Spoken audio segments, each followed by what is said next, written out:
Well, hello folks, welcome to the stream. We're about 5 minutes late from our 10 a.m. Pacific time scheduled stream start, but 5 minutes ain't so bad, I guess, considering it's Ryanair. That's probably early. Yeah, we are flying today from Venice Treviso, Venice Treviso Airport, across northern Italy, down through almost like the Gulf of Marseille kind of area, peppering the Mediterranean, that region, down to Valencia, Spain. We have a weather front coming in from the west, which we might be able to avoid. We'll see when we get up there, but it's fairly large and it's moving from west to east. So really, to try to beat that without any further ado, let's jump into the office here. Okay, we're in the Zibo 787 NG mod. Don't know what version it is. Zibo's putting out versions not quite as frequently as before, but it is the most current version. So here we are. Cockpit looks good. Wow, it's such a different looking cockpit to its competitor. Okay, so let's just have a look at some ground services here. We do have the chocks on, which means that we should probably release. Oh, the bark brake is off. Okay. We'll ask for the GPU to be connected, and we'll go through some simple overhead stuff, and we'll get the batteries on first. Beautiful. And we can check that battery information. Standby power is in auto. And okay, we'll just go down through the, well, before we do the overhead, we got some screens lighting up here, so we'll just take a look at that.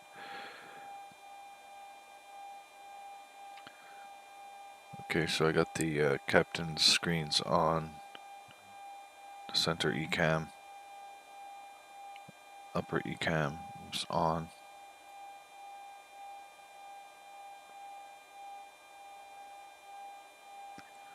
And I think that's probably all we're going to get. We're just going to get the attitude ball leveled here. Okay, it's unfortunate it takes that long. Okay,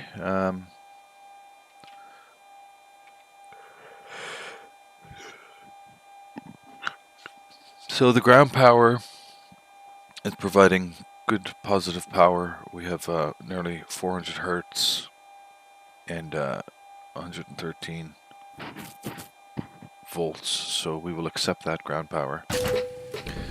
And now the airplane is well and truly awoken, now that we have AC power.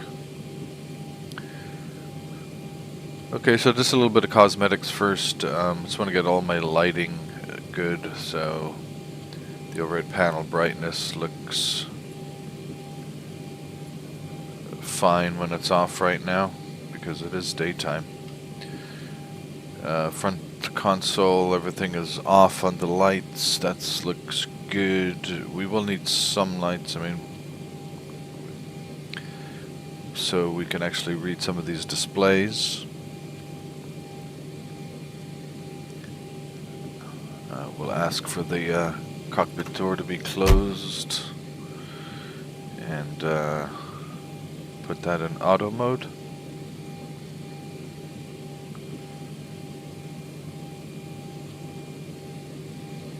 Okay, so batteries looking good. I don't think they charge off of the ground power, so we got 29 volts on the batteries. This should start deteriorating as DC power is being used to power some of the aircraft systems. I don't know if the batteries in the 737 actually recharge off of ground power, but they definitely recharge off of APU power and obviously engine generator power. But we'll just go through the rest of the overhead here. First of all, we will get the IRSs to nav mode so they can begin their aligning process. Yaw damper, we won't even be allowed to switch that to on, I don't think, right now, but we'll wait for the IRSs to align, and we'll knock that to on. The navigation switches here are all in normal mode, which is normal. We're going to put one fuel pump switch on here to help usher some fuel to the APU when we are ready to get that thing started. Okay, through the DC and AC switches here, we had a look at all those. Those are all fine right now. Standby power is what it is. Ground power is connected. The bus switches, spring-loaded switches are only going to be needed when generation, power generation comes from other sources. We can actually put the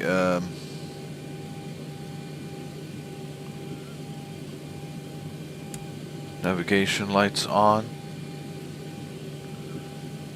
Center strip here, circuit breakers lights off, panel lights off, equipment is equipment cooling, supply and exhaust is in normal. Emergency lights are, that's on, that's armed. Okay, emergency lights are armed and protected. Fasten seatbelt signs will go to on. We can call an attendant and call ground. Engine start switches are off. Wipers are off. Throttles are idle. Speed brake is retracted. Flaps are 0. Fuel cutoff switches are in cutoff. Park brakes released because we're on the chocks. Okay, that looks good. Window heat. I'll do the window heat when we are beginning our taxi. We will send heat to the probes now. Anti-ice is off. Hydraulic pumps. Engine 1 is on, engine 2 is on, but they're not providing any pressure right now until engines are up and the 2 electrical pumps are off. And then now through the environmental control system, everything looks fine here. The circulation, left and right recirculation fans are on auto, that's okay. Packs are in off right now, that's okay. Engine bleeds are off, that's fine. APU bleed is off, that's okay right now. And the isolation valve is currently off, we will take care of that in a moment. Our cruising altitude today, well, we'll come back to that in a moment. But the cabin preservation is in auto, and we'll cruise and landing altitude will adjust when we go through our operating flight plan. So it's kind of like the overhead done. We will want to get the APU started, so we will perform a couple of fire tests.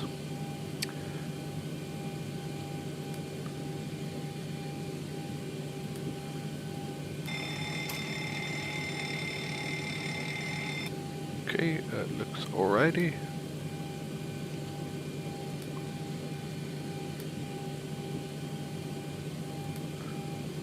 Okay, fire tests are done. We can go ahead and start the APU here. Put the APU switch to on and then start and release.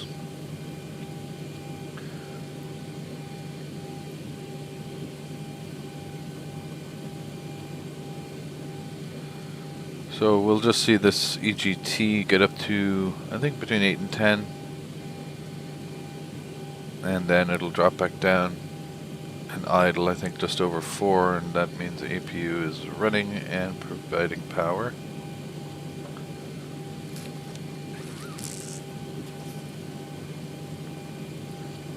Okay.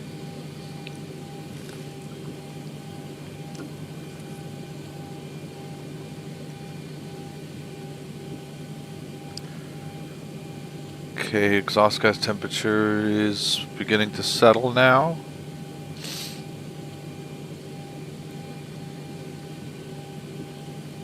And now we see the lights are on, so we have APU power available, so we'll bust that. And what we should have done first is to look at the APU generator. Now the APU is giving us 99 amps, which is quite a lot. And AC volts are 113, and the frequency looks good as well. And the batteries are definitely charging off of that APU now. So now the ground power is has been already bussed off. I like to just click it to off here. I don't know if that makes much of a difference, but we can disconnect the GPU on the outside. Alright, so now we have a aircraft that's fully powered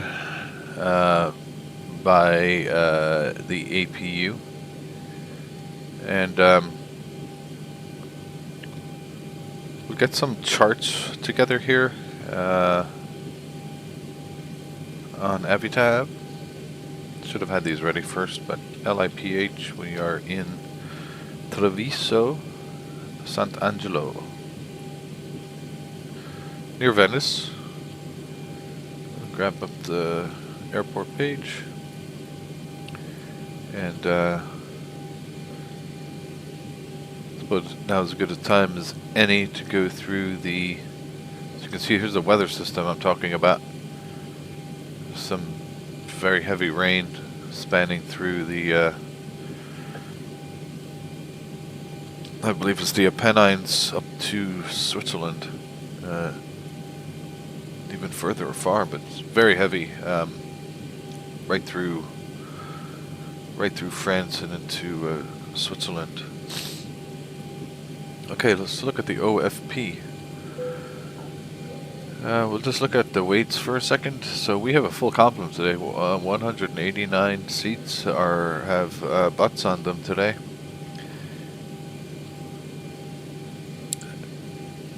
That gives us a payload of 15.9 thousand kilograms for zero fuel weight of 59,000 kilograms. We're going to carry 9.4 thousand kilograms of fuel, giving us estimated takeoff weight of 68,200 kilograms. And landing weight will be estimated at 62,500. So we're looking to burn around what's that, 5.7 thousand kilograms of fuel for this journey. This is quite high. Not a very efficient airplane anymore, comparatively. Okay, then our route will be on the VIC-7 Foxtrot departure to Vic. I'm not going to go through all the intermediate points, but then getting into Valencia, we're going to expect runway 12. Argor 3 Delta arrival. So the VIC-7 departure and the Argor 3 Delta arrival. Is it the VIC-7 Foxtrot?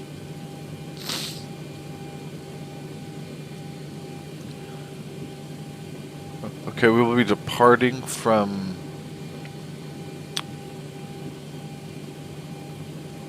runway 7, I believe. Yes, we're departing from runway 7, so we'll be backtracking down runway 7. And the VIC-7 Foxtrot will be really a tight right-hander, pulling a little more than a 180, about a 200-degree right-hand turn, intercepting the Vic 241 radial, it looks like. Or no, it's not. It's the 245 radial. It's not, actually, no, it's the 241 radial to Delta 15. And we'll have gained probably sufficient altitude. We get the Vicenza VOR, so it is the Vicenza VOR and the Treviso VOR that are really guiding this departure. Going to the Valencia charts. We did say we had the Gore 3 Delta arrival. There we go. From Argor itself, so we're going to be crossing Argos above 10,000 and below 190, and then Argor 3 Delta takes us right into the Valencia VOR, and probably going to do a teardrop approach for runway 12. Zulu, let's see if Zulu is the correct chart. Yeah, so here's our teardrop approach into capture the ILS for runway 12 at Valencia. Let's put up the ground charts,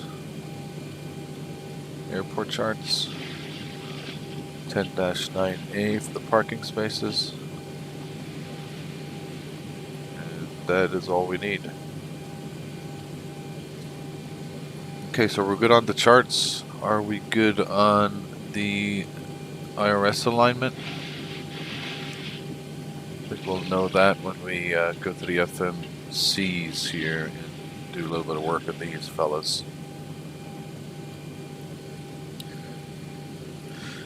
Okay, we're going to go enter the IRS position. We are at Lima, India, Papa Hotel Airport. And we'll grab our GPS 4539.2. 12. Okay, that looks pretty cool. And plug that in there. And now,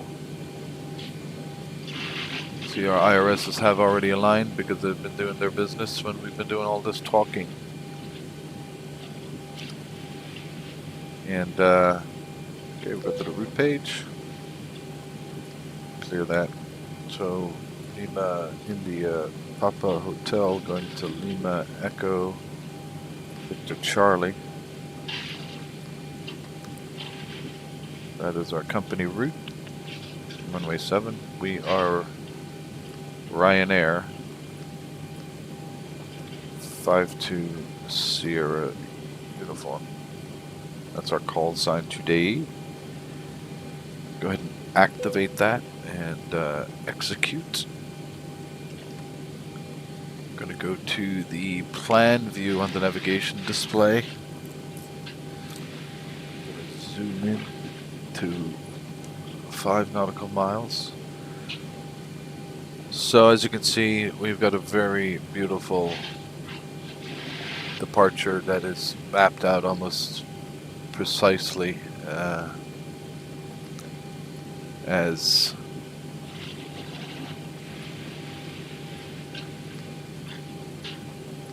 the charts had shown.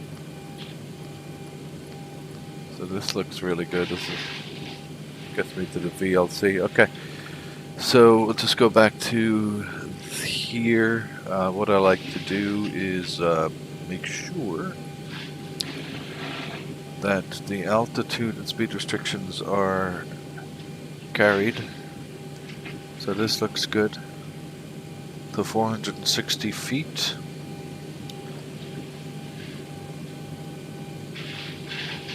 It's going to be to 500 feet. That's a right turn. Max 200 in the turn. TVS-02.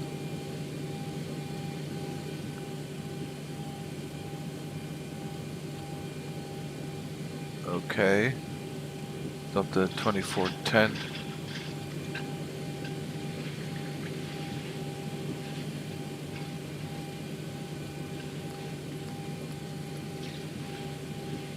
then intercepts. Okay, and 12,000 or above. Okay, so it's always good to check this, rationalize this in your own mind. So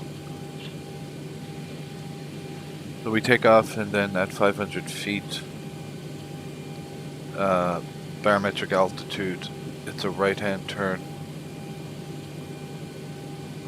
to capture. So this is 15 nautical miles from the Treviso VOR, so we're probably looking at several track miles there. So that's 15 plus maybe 20 track miles, maybe 18 track miles, and then getting to Vicenza, flight level 120, we'll have 20 miles, so it's going to be a pretty aggressive climb out. Just have to keep track of that, but the flight directors will help us keep the attitude that we need. Okay, we can put the departure in here. It's already in, but I'd like to just do it again anyway. That's runway 7, the Vicenza 7 Foxtrot departure. And our arrival will be ILS Zulu, runway 12, from the Vicenza, excuse me, the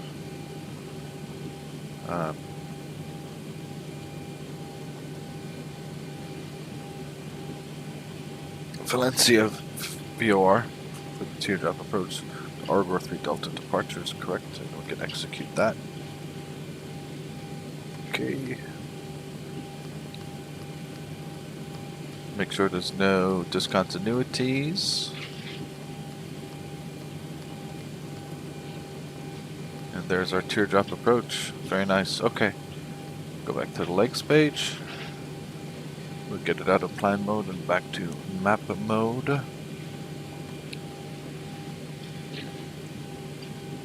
And we should be ready now. We'll go through the overhead one more time. We're going to take the passengers on shortly. Yaw damper can now go to on. Or go through the rest of the overhead one last time. Okay, APU generator shown, batteries, okay, that looks good, standby power is good. The buses are on the APU, that's good. APU is running obviously. Everything looks good there. Window heat is off, probe heat is on, anti-ice is off, the hydraulics look fine. And we're going to put the trim air on. Just look at our temperatures here. Everything is running around room temperatures. They're about 23 degrees maybe. Outside air temperature is 24. Okay. So it might be getting a little bit toasty back there, so before we bring the people on, we can put the packs to auto, put the isolation valve to auto, and APU bleed on. Duct pressure has risen.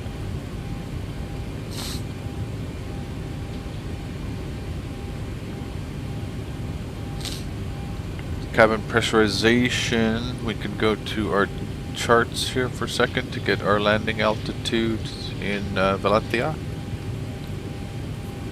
So our touchdown zone elevation is 240 feet. So we'll put it 250.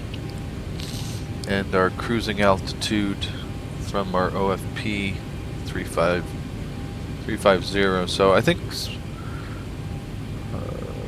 okay, 350. Yeah, it's interesting in some parts of Europe where if you fly south, it's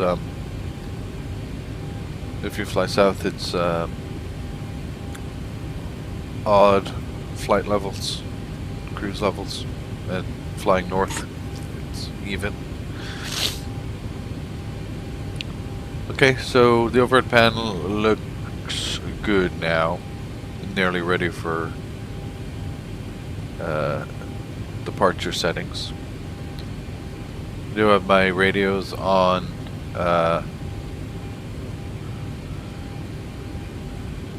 don't need VHF2, at least not right now.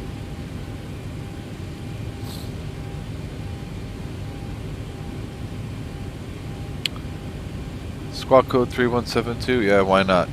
Let's keep that. Just make sure there's no ATC in the area, which there is not. Let's make sure Padova radar is controlling LIPC. Okay.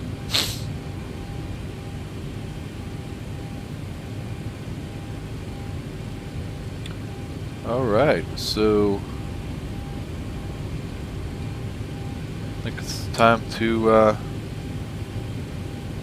airside services, folks. Load the OFP here. Passengers 189, 0 fuel weight 58,980. 58,980, that's correct. Fuel 9436 kilograms, that's correct. And let's go and activate that.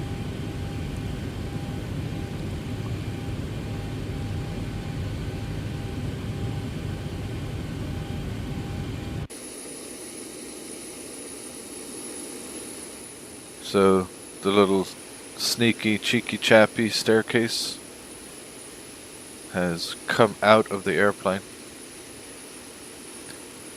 It's quite something. Beautiful little model here. I mean, I gotta say, they, you know, if they're just gonna up the textures a little bit more on X-plane aircrafts, you know, maybe get 8K all the way. Yeah.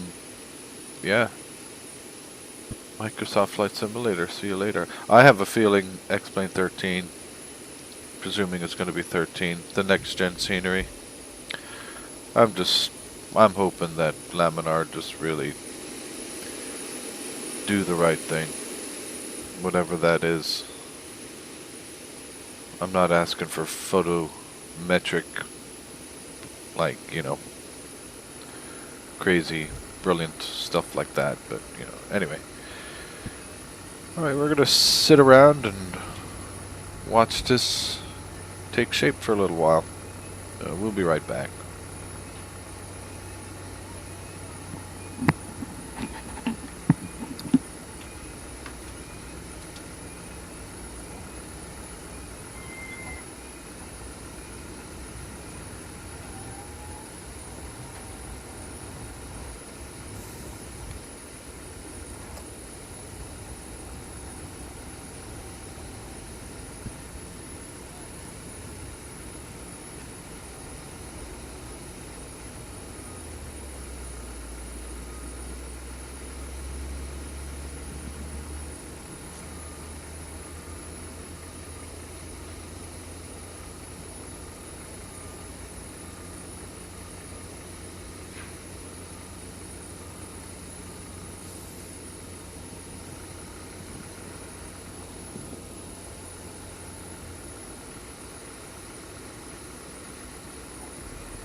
And we're back. This captain needed to get a little bit of a refresher for this flight.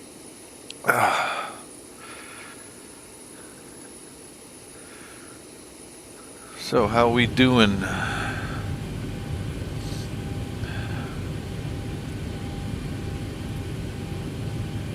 We are still refueling. We can now take the packs on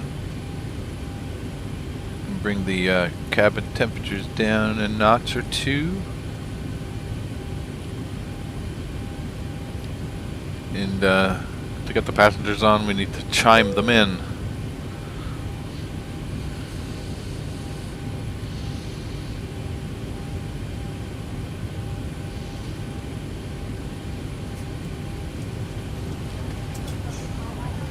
And passengers are boarding.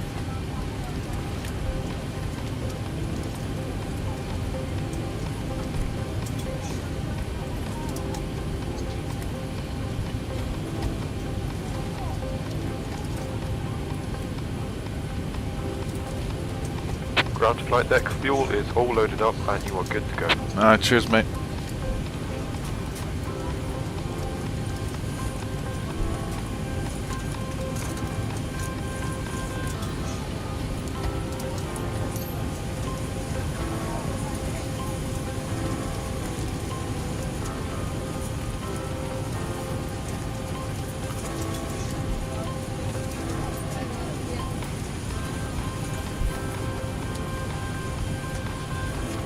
I wonder where that music is coming from.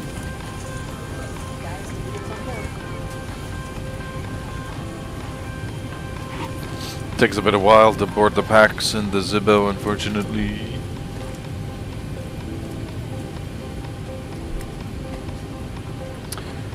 We can just go ahead and start preparing the init page now. And our planned fuel is 9.4. That's correct. Our zero fuel weight shall be 59 rounded. Our reserves, we take those down here. I like to put in the finished reserves and the alternate. That'll be 2.8. And our cost index today, I believe, is 6. Very low cost index. Cruising altitude will be 350. Average winds 252, 58 knots.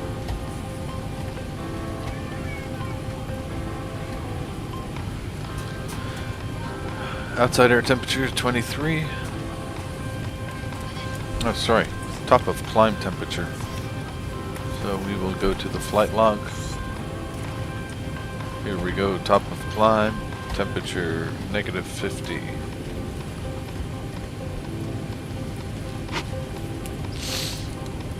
There we go. Transition altitude. Will the charts give me one?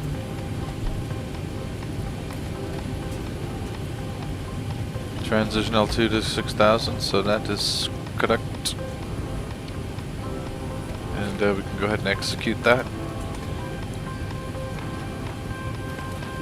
Performance. I think SimBrief does an excellent takeoff performance calculation. Our takeoff weight is going to be 68,400 pounds, maybe slightly less, 68,400 kilograms, excuse me. So our takeoff weight, 68.2 thousand, that looks fine.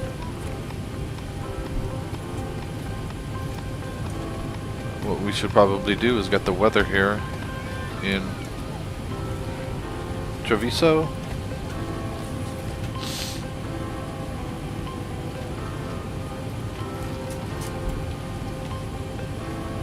Okay, so June 4th, 1720 Zulu. That is 22 minutes old, so that's great.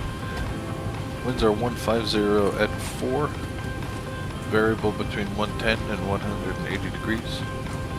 Visibility is almost perfect. broken 8,000, temperature 22. And QNH 1010. So let's go and get all that set. QNH 1010.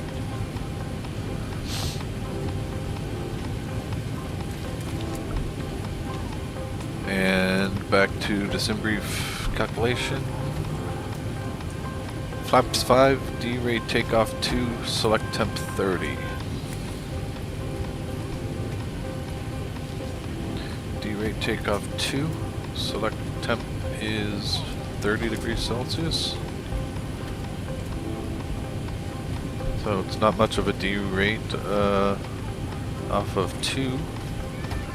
And we'll select, we're actually going to select a regular climb here. We're going to need a more powerful climb performance to make sure we hit that 12,000 or above altitude constraint at the Vicenza VOR. And now to takeoff page will be flaps 5. I can't remember. Let me go to page 2 for a second. I haven't flown the 737 in about 2 months or more. We said the wind was 1504.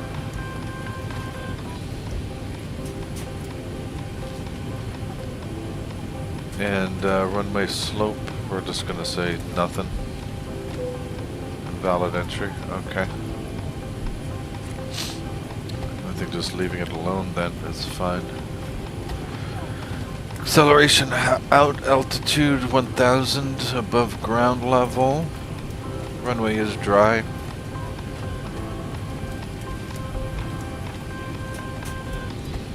And thrust reduction will be 1,500 AGL.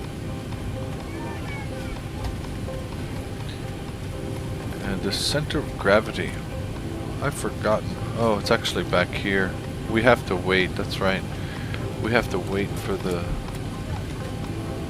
passengers to load because the center of gravity is changing gradually here as the passengers keep loading. So where are we with packs? We're only at 56%, you see?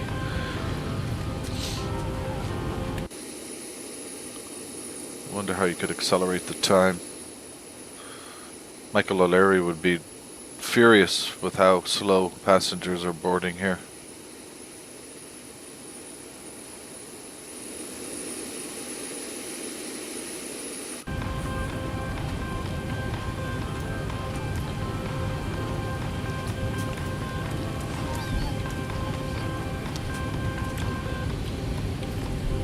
Cabin temperature still having a bit of a struggle coming down.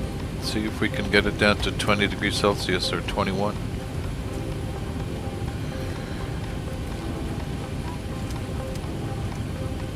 There we go. Maybe put it back. That looks pretty good right there.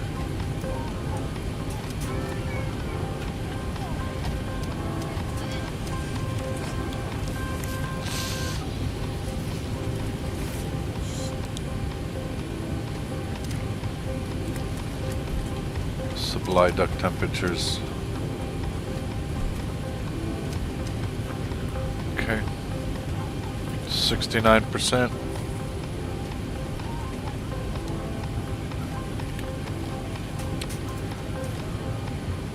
So let's have a look at the flight control panel. We can start arming things here. The flight directors can go on.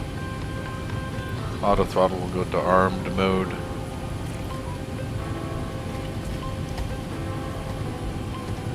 We're going to target 350, our cruise altitude.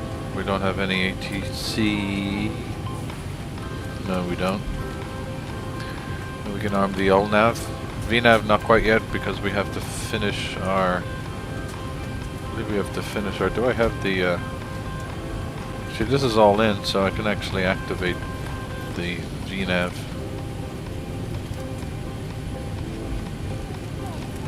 We're going to target V2 plus 10, which should be V2 plus 10 will be 159. There we go.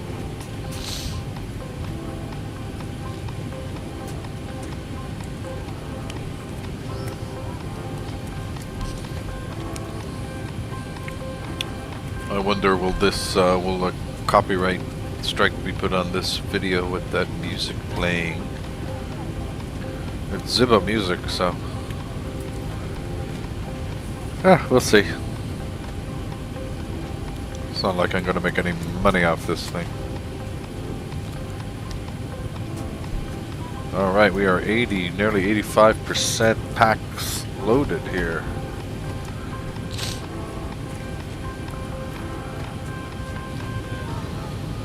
And they opened the door again. Fair enough. Get our auto brake on RTO.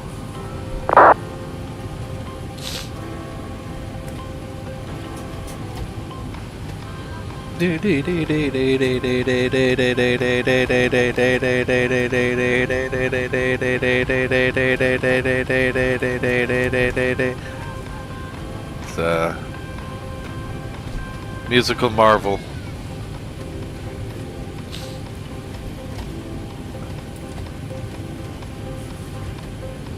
And in fairly typical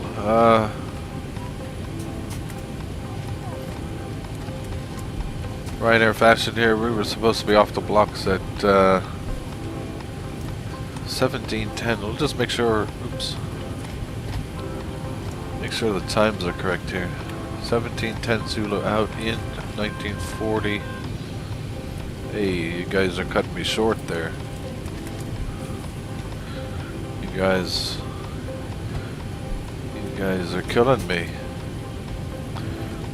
Touchdown should be 1947. Killing me for 15 minutes here. So we should have been off at off the blocks at 17:10.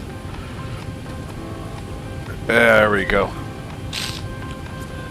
We're going for 45 minutes late here.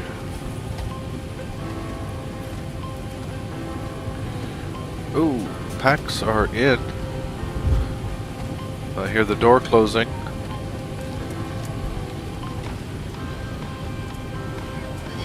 Come on, Betsy, come over to me and tell me everyone's on board. Should be Pushback here, I'm going to few moments to make sure please step outside security bars. If you're still using a phone, we would appreciate if you slowly make sure the switch that you will be taking a fantastic curve during the short journey.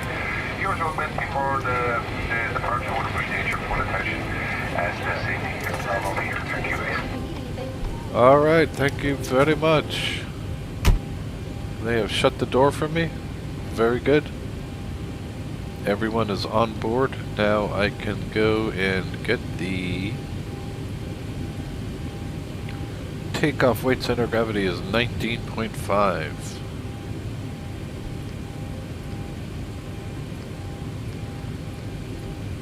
And this will give us our trim of 6.15.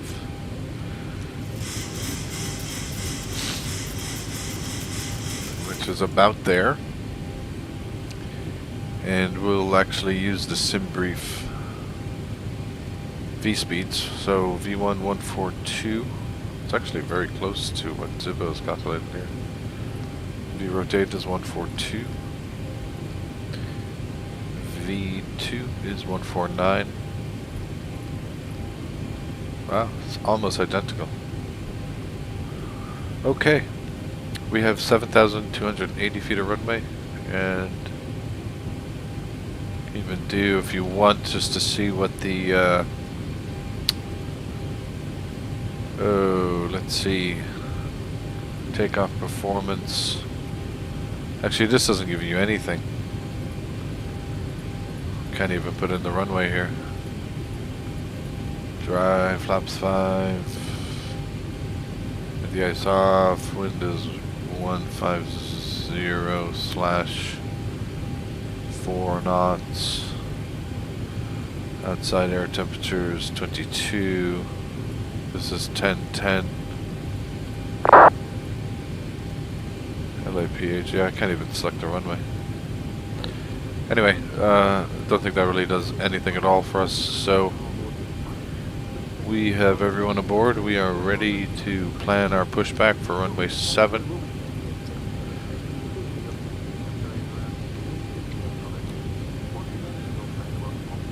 Alright.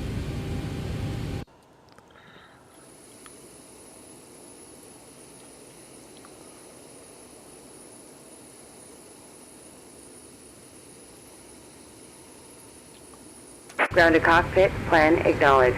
Call me through the menu when you are ready. Looks like Italian airports are hiring American ladies. Ground to cockpit, tow is driving up. Okay, so we are going to engage our park brake here and ask for the chocks to be whacked. Oh, chocks are whacked, okay. Interesting. A lot of clairvoyance going on in this airplane. Okay, all doors and hatches are closed.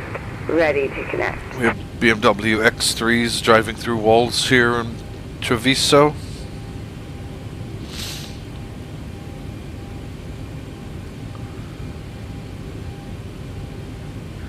Does Zibo offer checklists?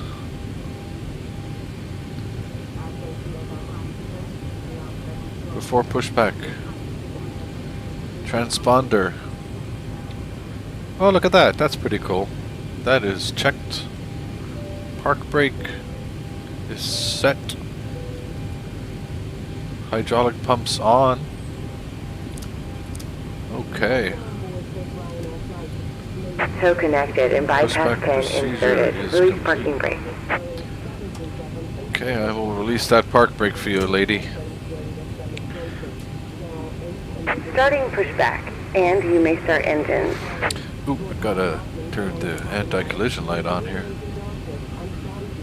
Alright, let's get the fuel pumps all on now. Window heat.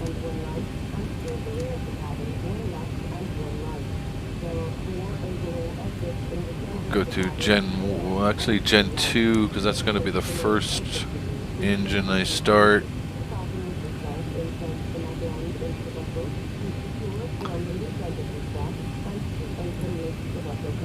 Engine start checklist. Yeah, this is not a checklist, this is a procedure. Okay. So we are clear. Engine 2 start. Oh gosh. Let me go back here. I don't want those flashing things. We put the packs off. And engine 2 start, please. I think what I can do here is put the engine up there and that there. Yeah, that's how I like the setup. Put that on. Give me the legs page. Engine cut off to idle.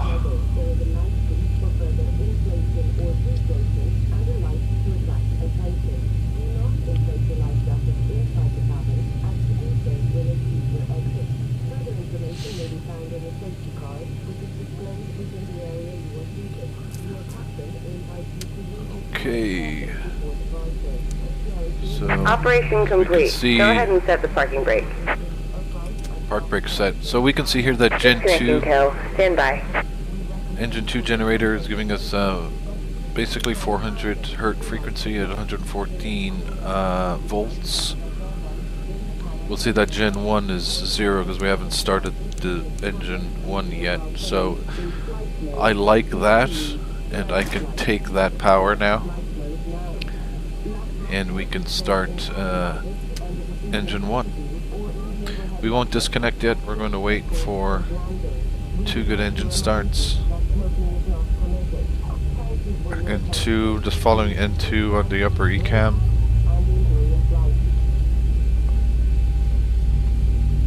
And 20. Fuel switches to idle. We can go and monitor Gen 1 right now. Still have nothing.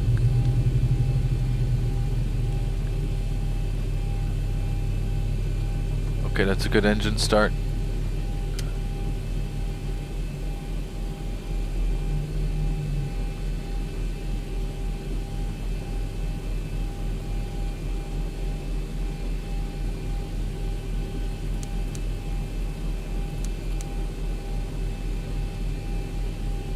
Okay, so looks like Tow is disconnected and bypass pin has been removed. Hand signal on the right. We'll see you next time and have a safe flight. so we no AC amps here until I go boom.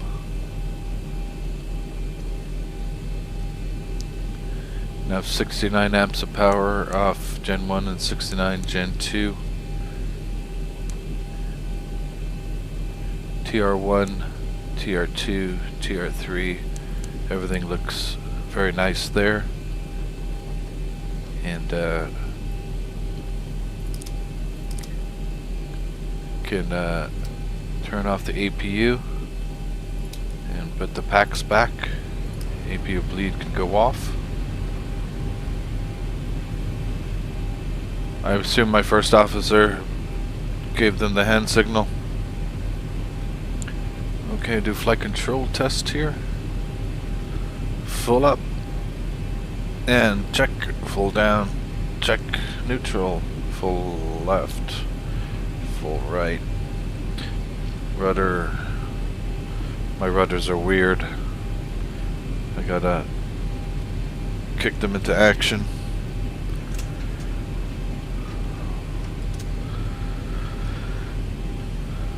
Okay, flaps 5 for takeoff.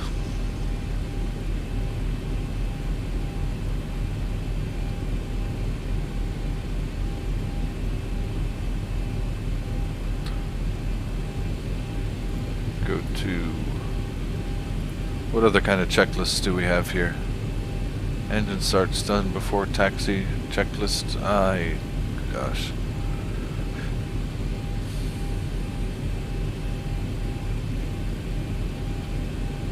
These are not checklists, these are procedures. Okay. Flaps are at 5. So that's fine. We can arm the speed brake.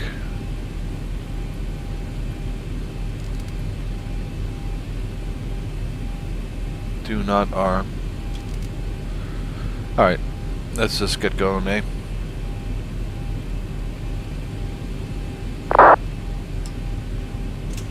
Park brake off.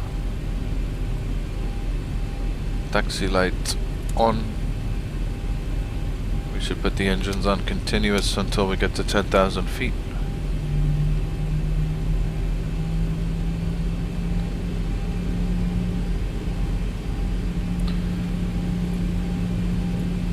My charts.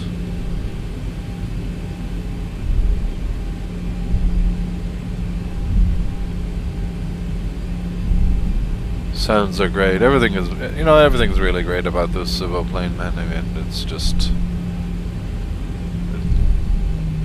cool.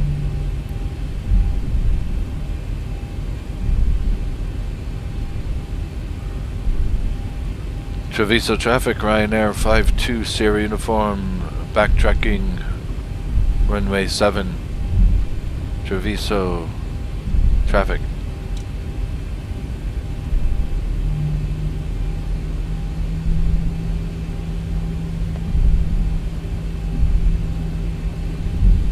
Okay, look clear there. Stay on the center line, please. Okay, strobe.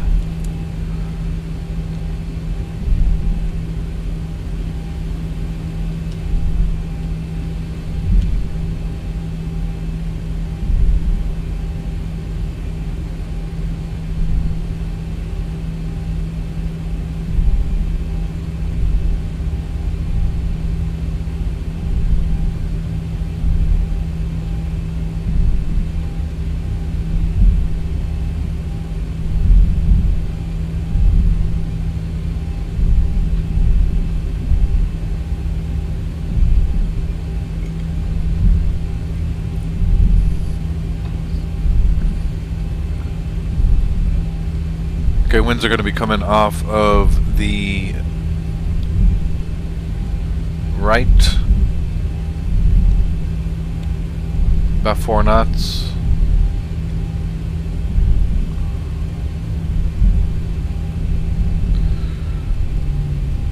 Gonna watch out for my ground speed here.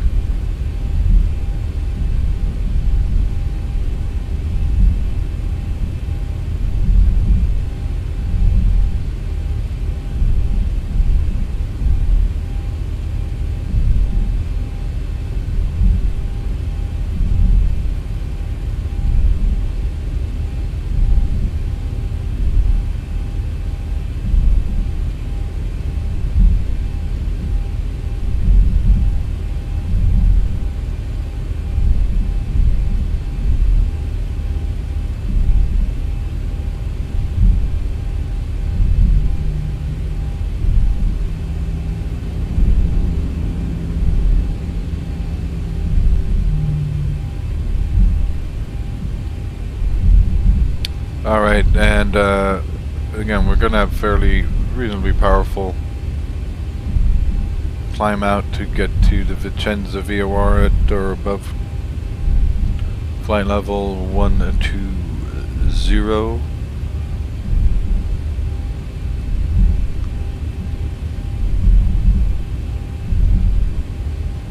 Don't know how many track miles it is there, but could probably count that up in a moment. On the FMS,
I don't think we have any traffic on our way, so heading 065, 064, so that's close enough for me.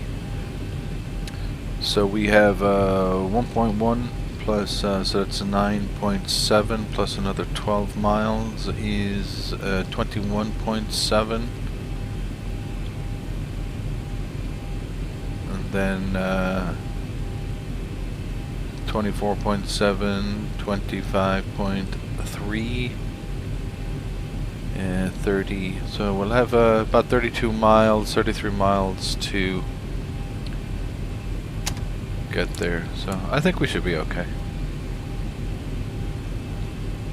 Treviso traffic, Ryanair 52 Sierra Uniform departing runway 7.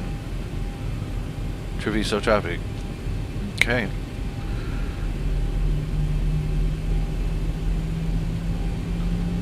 Coming off the right.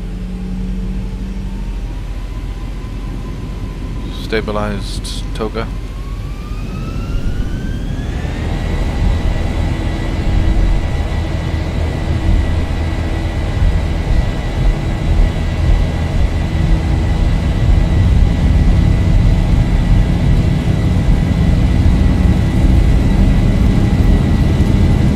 Knots.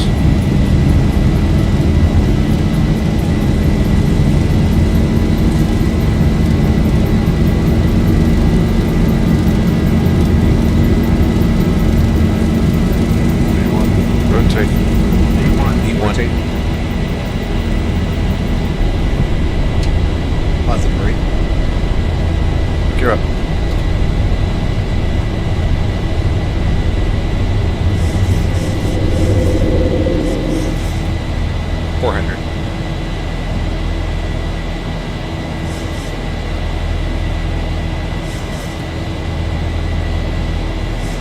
I'm getting auto trim, eh? 1,000. Check.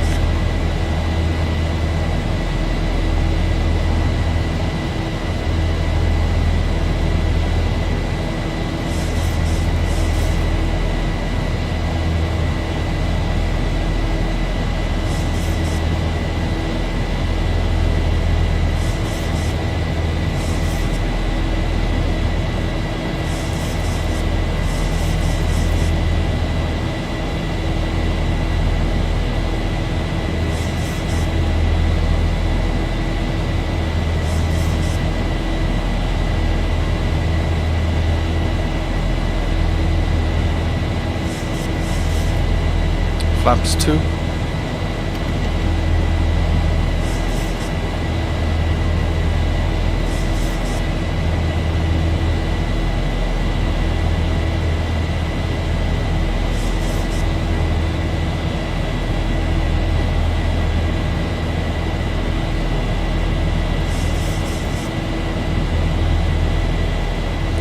below 200 on the turn.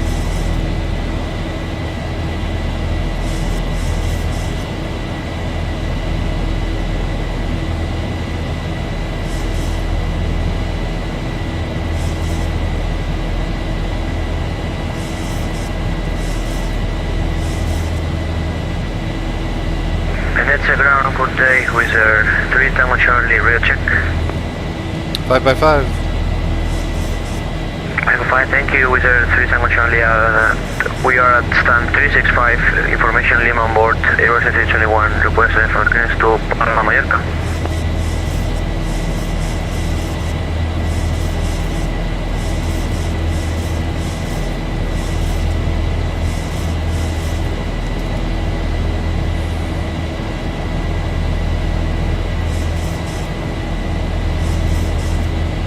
What's he asking for? Standard.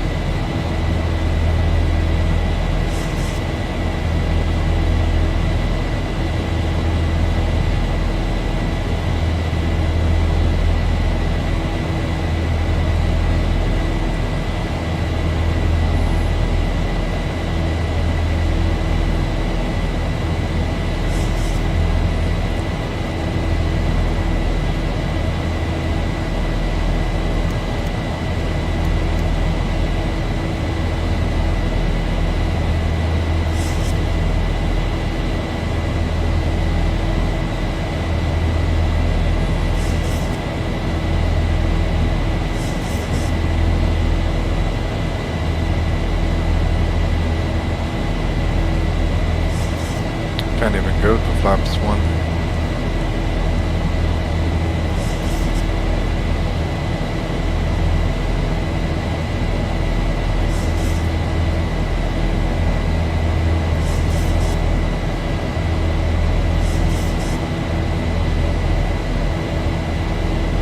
Flaps up.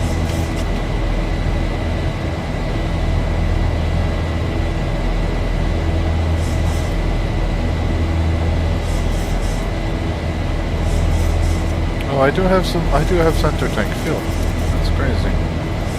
Why would I need center tank fuel? Is that the maximum fuel? Yeah, wow, it is. Interesting. Okay.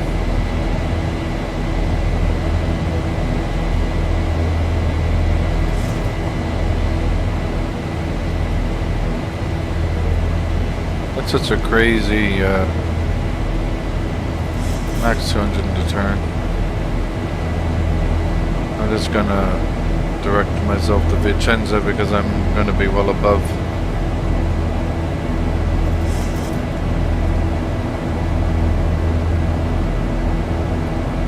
Direct to Vicenza.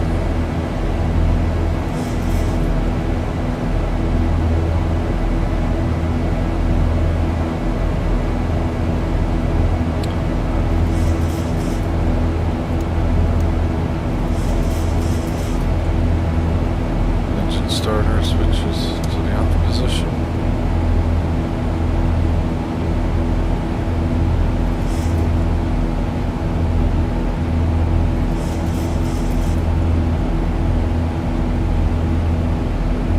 Gotta get rid of this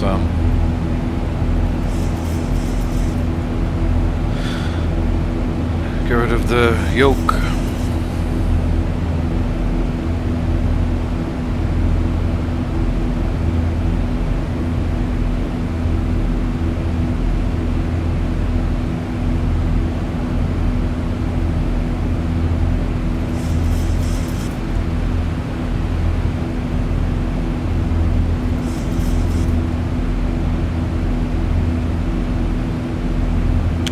Where was this guy calling from? What was he talking about?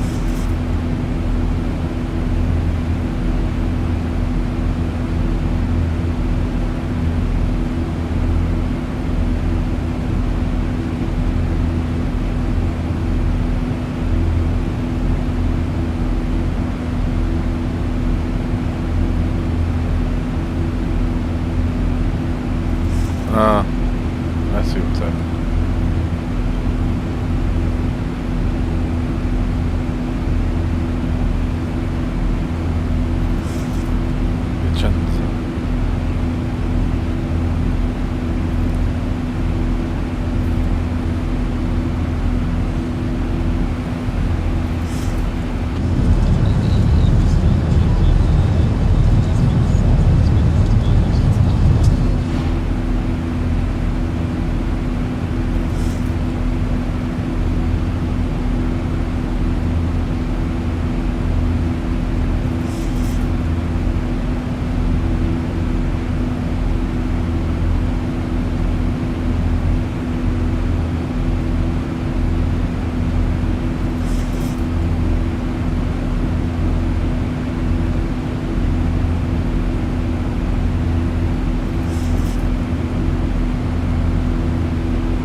careful of icing here, so I'm gonna put the anti-ice on. I'm gonna lose a little bit of engine power, but that's okay.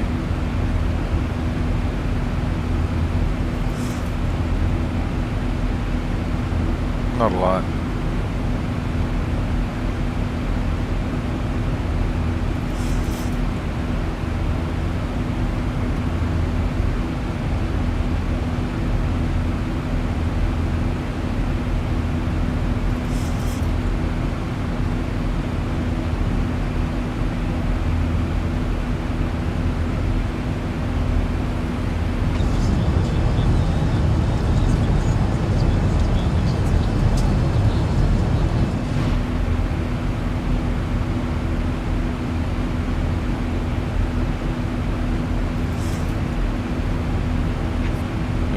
Total air temperature is -5, so that's kind of prime icing conditions.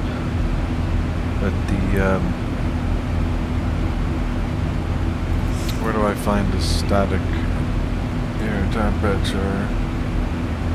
I think it's actually in the FMS procedures page.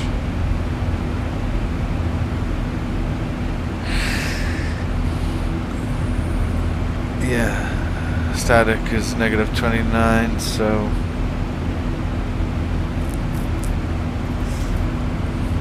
maybe we're beyond icing conditions.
Kind of bumpy.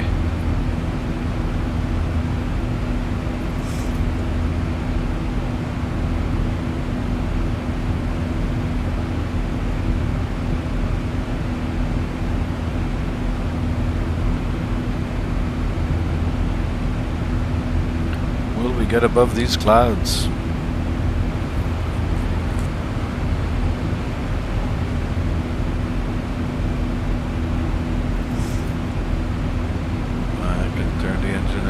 Off now, I think.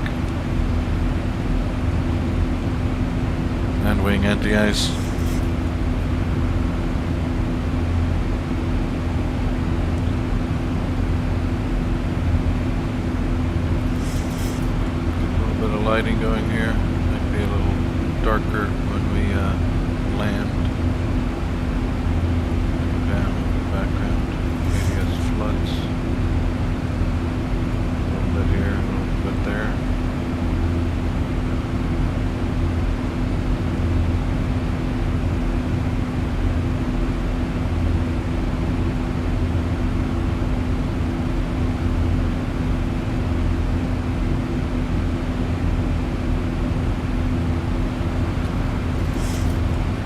Okay, so the question is, where are we? Oh, they're not giving us the maps. Yeah, they are. Okay. Oh, looks like we poked out. Yeah, we did. Okay, that's great.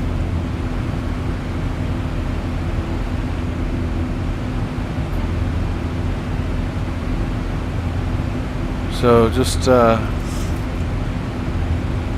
coming up to Valencia.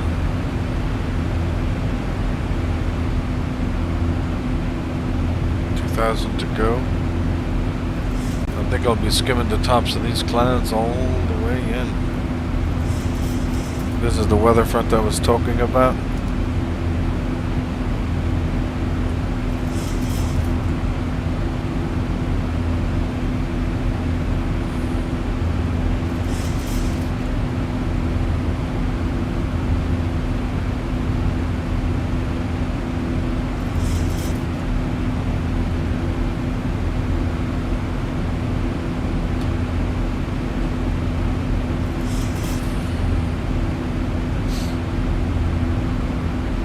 Thousand to go. 1,000 to go.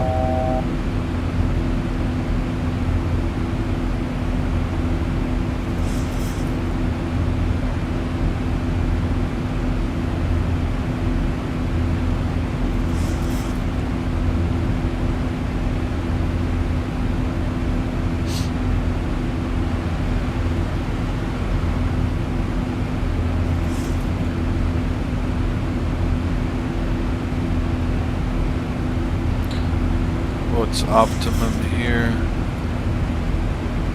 Do I have an optimum?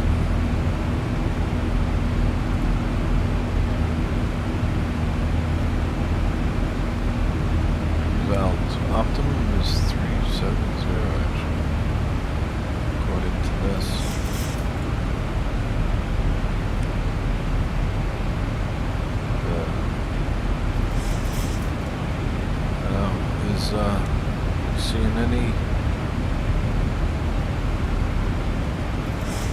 Seeing anything here?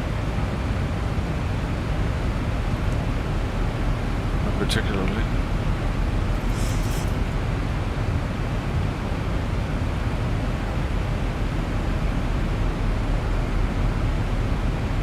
Okay, we are at cruise.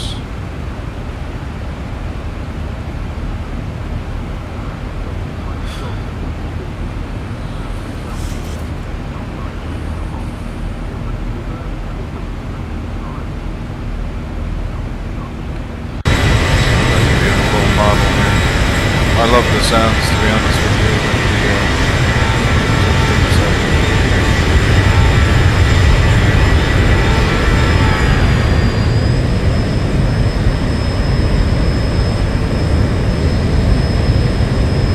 Traversing northern Italy.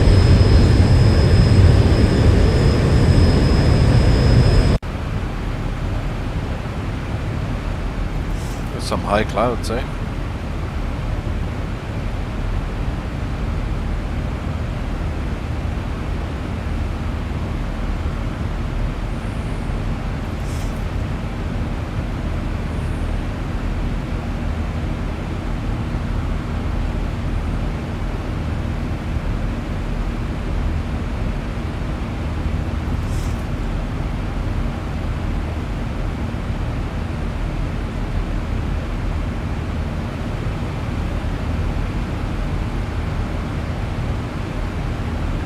There's a string of airplanes looking like they're going landing in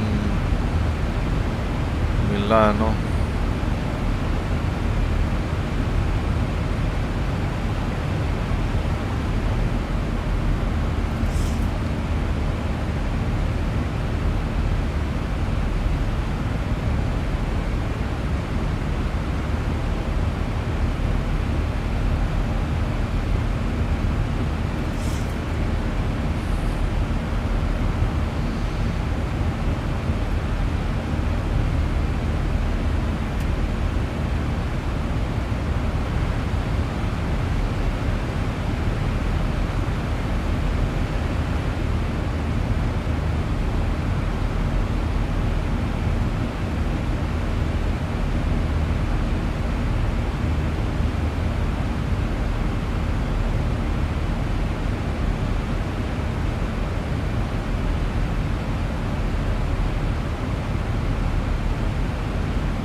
You know, I think I will go 370.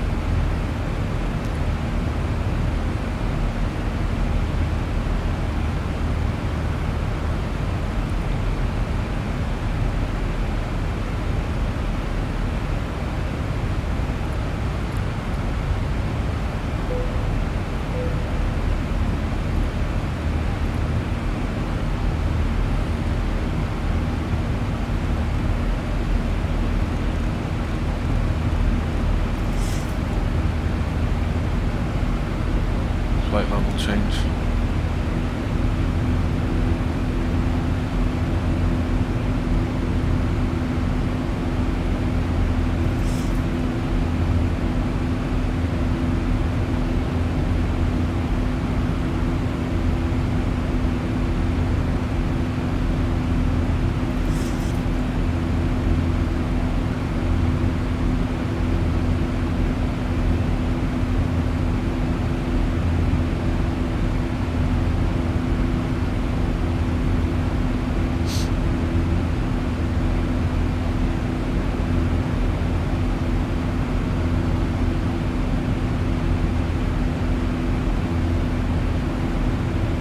Got a healthy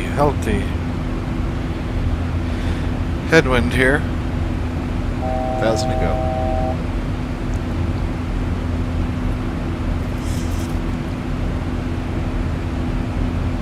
.67 knot headwind.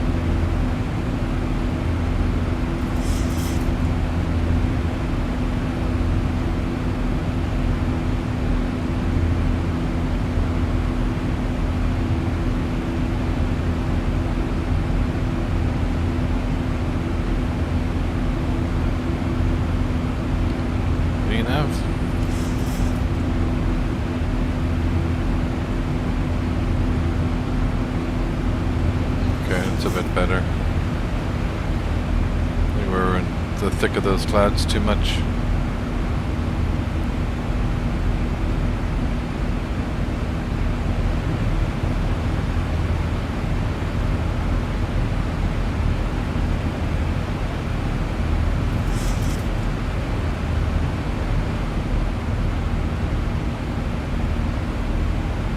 Alright, this captain's going to take a break for a little bit. Doesn't look like we have too much activity on the stream.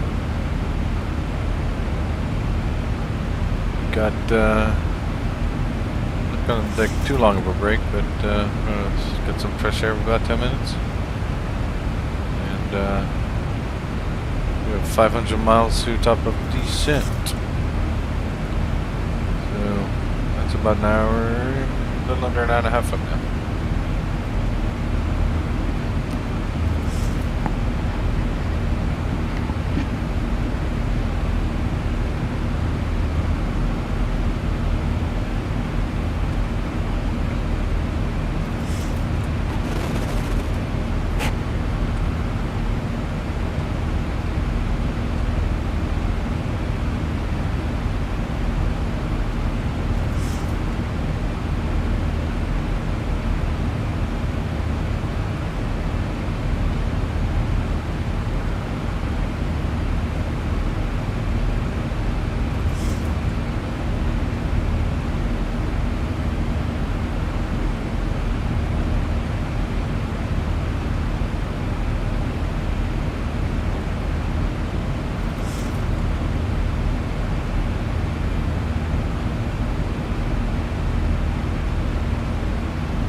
Alright, and we are back in the seat.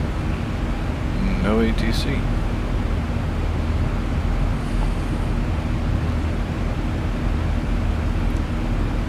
Where do we find ourselves?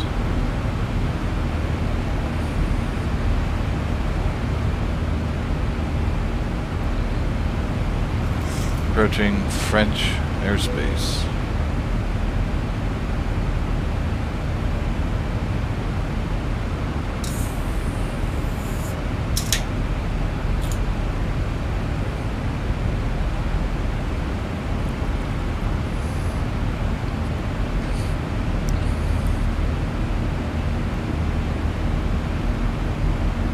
And center tanks are depleted, so we can turn those pumps off.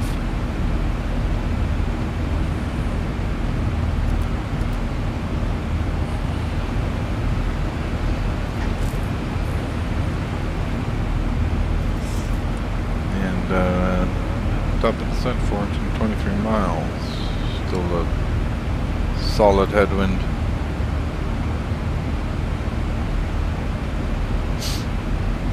I don't know if the winds, yeah, I got the wind data in there. I guess that was the average that I put in, is that correct?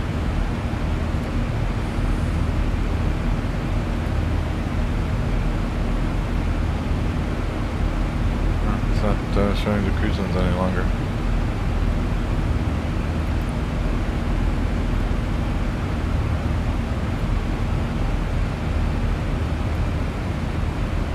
Static air temperature is negative 55 now.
Alright, so looks like we will be getting a gate 3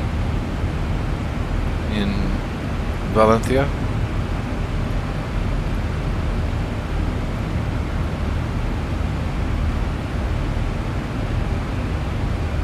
And we will be maybe we won't do the teardrop.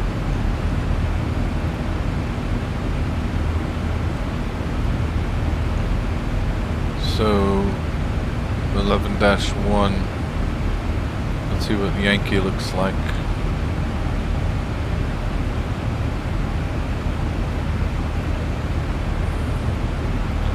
(11-1) is the teardrop. That's Zulu. The Yankee arrival is from the Calais initial approach fix.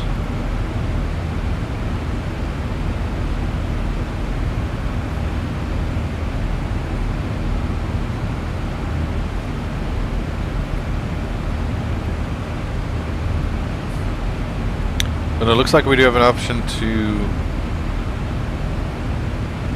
leave Argor to get into a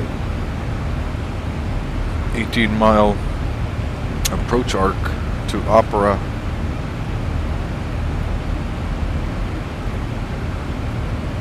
And then at Opera we can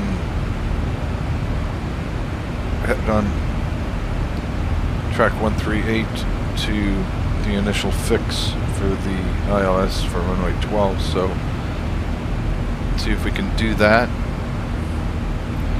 Arrival into, take this Zulu.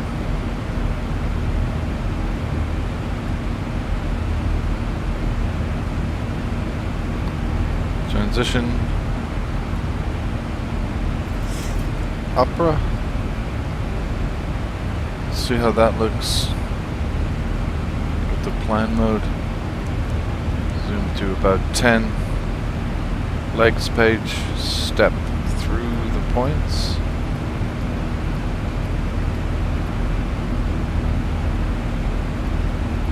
No, that's not great. I'll have to zoom out a little bit.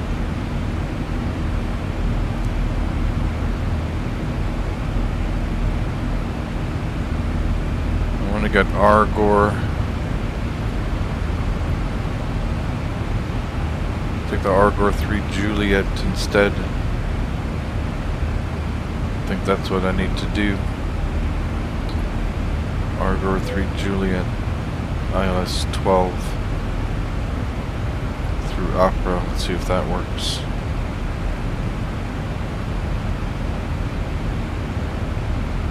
Legs page, step through them.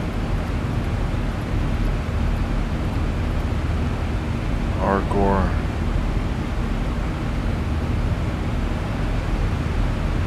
Okay.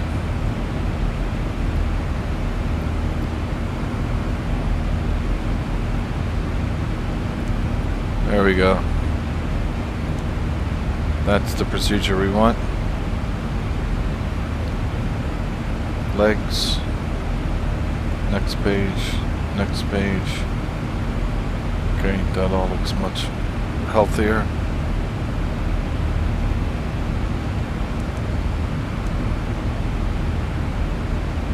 Oh, and we're in the clouds again.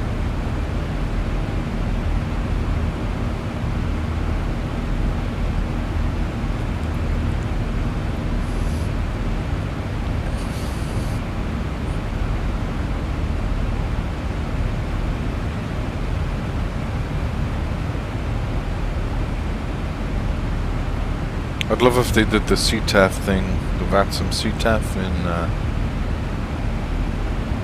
all of Europe, all around the world really. I mean, it just makes perfect sense.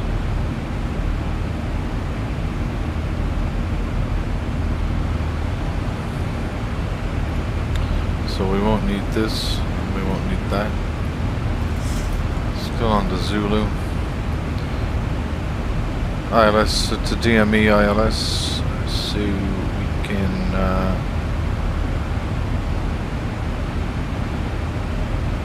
ILS antennas there. Lufthansa 77X, starting taxi Lima Tango uniform Victor on the Quebec 3, runway 04 right. And our course will be 116.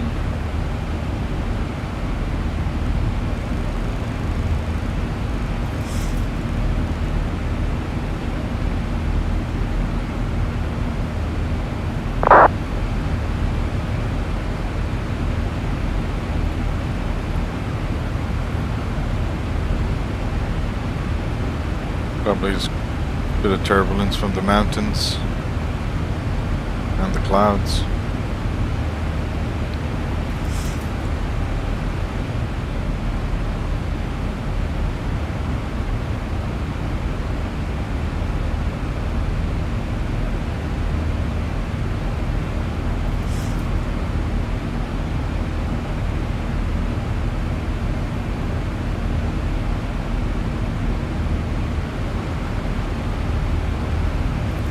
Looks like we're going to be flying right over Marseille.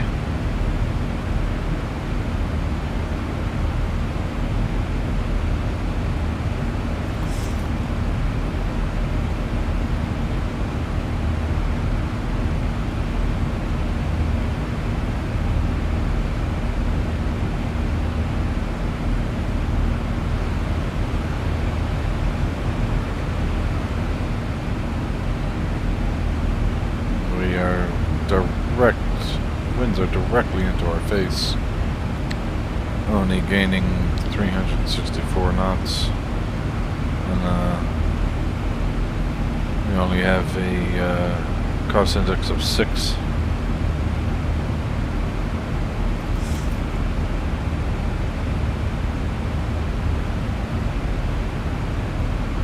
We're only doing 6 miles a minute here, boys.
Looking at Valencia runway, very long runway, 10,000, 2 miles long almost. Actually almost exactly 2 miles long. No displace threshold. Got just loads of space. We'll probably certainly get off at Hotel 4. Hotspot number 1.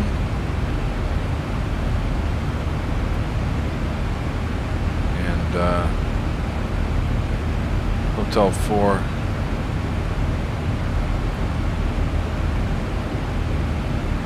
Join Whiskey 2 for Gate 3.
Okay, so where are we now?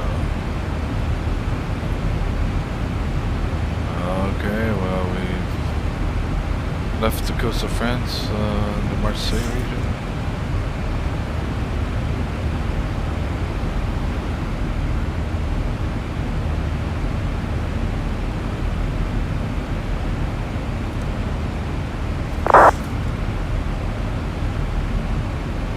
Winds are still strong into our face.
Stuck in these clouds here.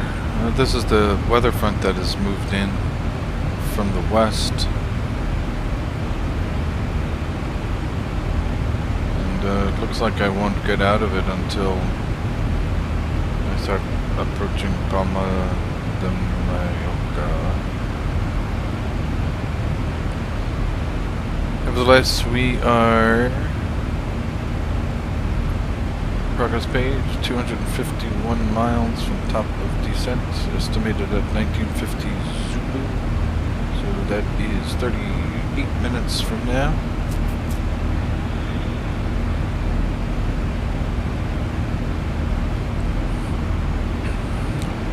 Let's check some of our approach chart speed and altitude restrictions. Well, the main restriction is hitting Argor. I'd like to hit Argor at 10,000. The legs page, Argor. Above flight level 100 and below 190. We'll see what the FMS is gonna try to take me at, but it looks like if I do have quite a long run after Argo. I got 20 miles, so anywhere between 19 and 10 is fine with me. But gosh, these headwinds are a bit grueling. We're looking at a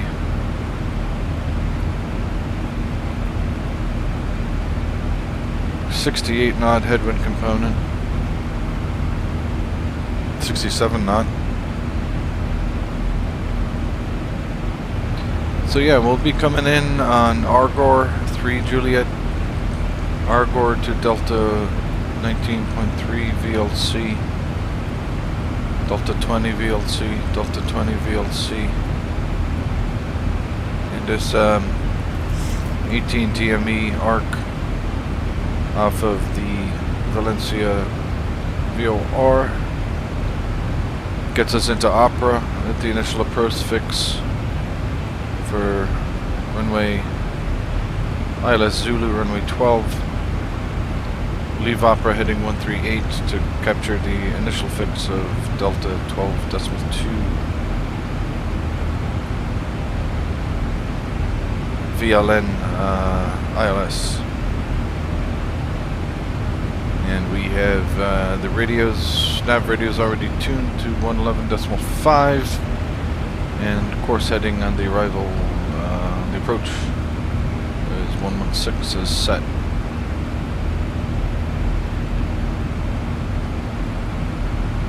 Currently we're anticipating, got our gross weight at 64.7. We are anticipating a landing weight of, looks like they gave us some new weather things in Valencia. We're anticipating landing weight of 62.5. So we'll probably be doing,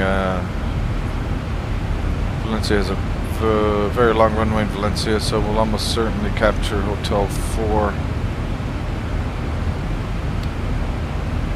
Off at Hotel 4 and then straight into the terminal from Hotel 4 to join Whiskey 2.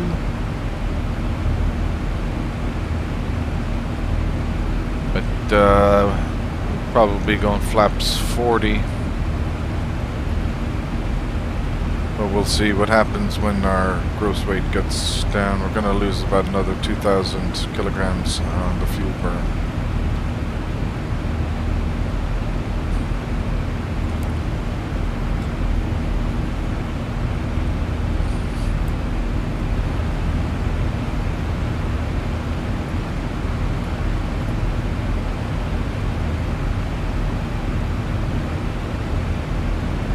Okay, we will be over the Mediterranean virtually all the way to Valencia at this stage. We'll be making a left turn to head more direct to Palma de Mallorca, or Palma.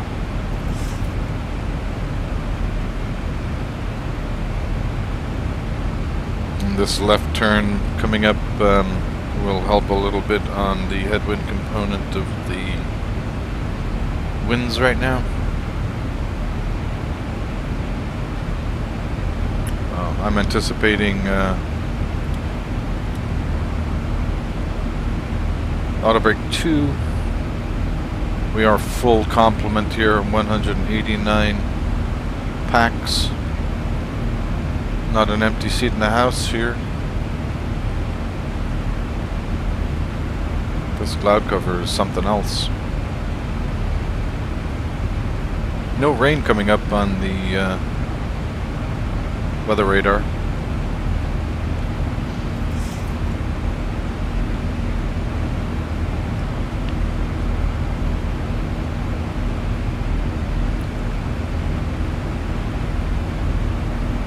Still anticipating a 1951 Zulu. It's about half an hour now to top of descent.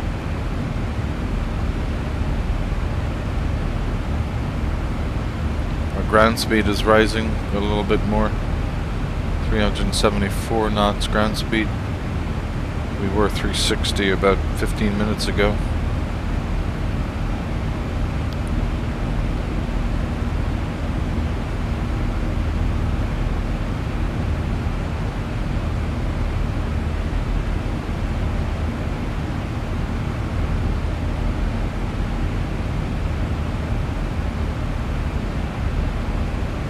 Pity we're in such thick cloud cover here.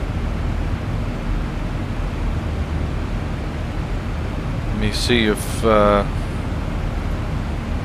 optimum flight level is 382, max of 395.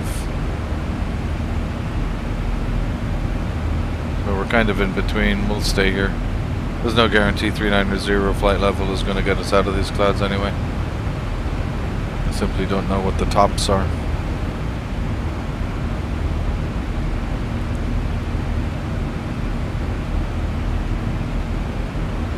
Okay, as we're getting a bit of an improvement on ground speed.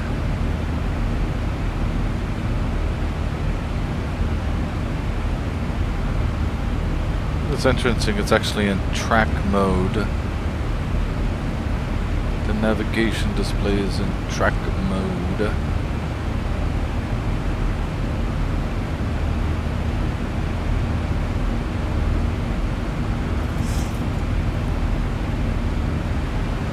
Don't know if I necessarily like that. So I need to find out where would that be. Sometimes it's right on the options. Usually you see it around here where there's a button to go from heading to track mode, but I think it's more of a setting. So we will go display and variants. Maybe it's a display thing. Track up, there we go, found it the first time. So now we're heading up. Yeah, I much prefer heading up.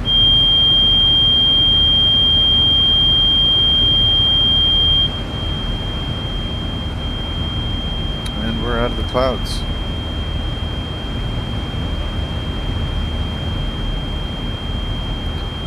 Should have adjusted this to 370 after I did the step climb.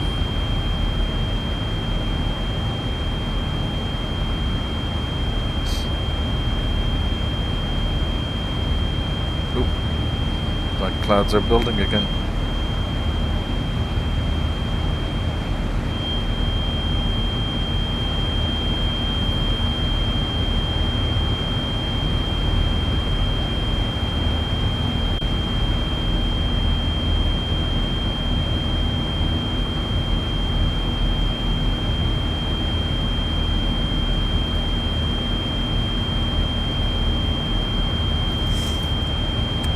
Still tracking 1951 Zulu over top of descent.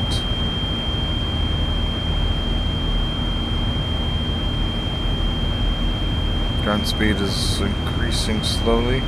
Wind seems to be tailing a little bit.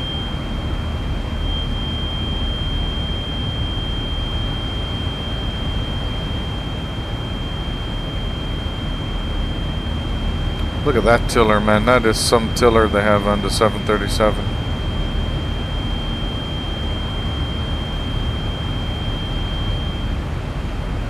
Getting an unusual sound coming from the airplane. Doesn't seem to be... Where does it seem to be coming from?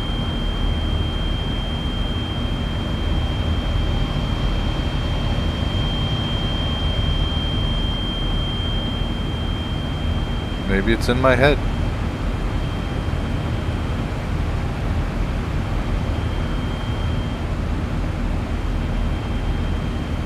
We're just skimming the tops of these clouds right now.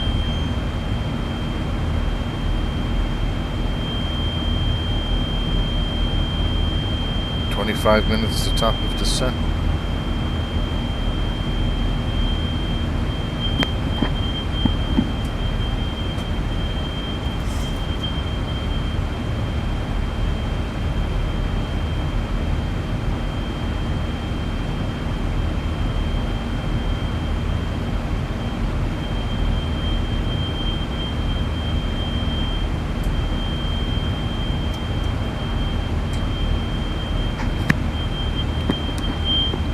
So what we have is a fire alarm. And it's probably a false alarm, but we will have to step away for a few minutes.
Okay, and we're back. Fire alarm has been extinguished by the fire department. Somebody probably smoking weed in the corridor.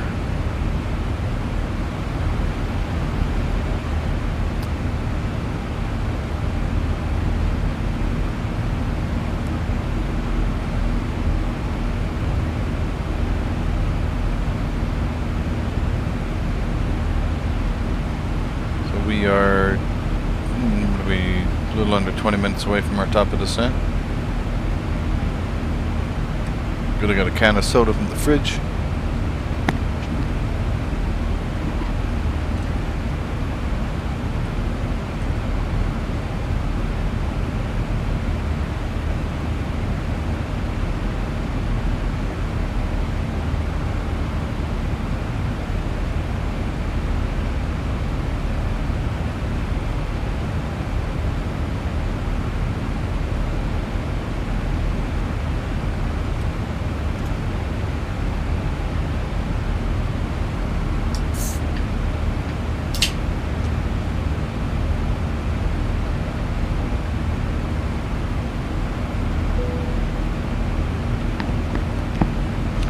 So unfortunately we don't have, probably most likely won't have any VATSIM ATC, even though we are been connected since the beginning of the flight.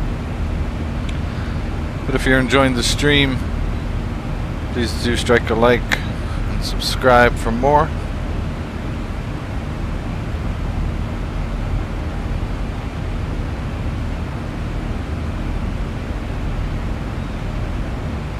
Our top of descent has come up on our navigation display.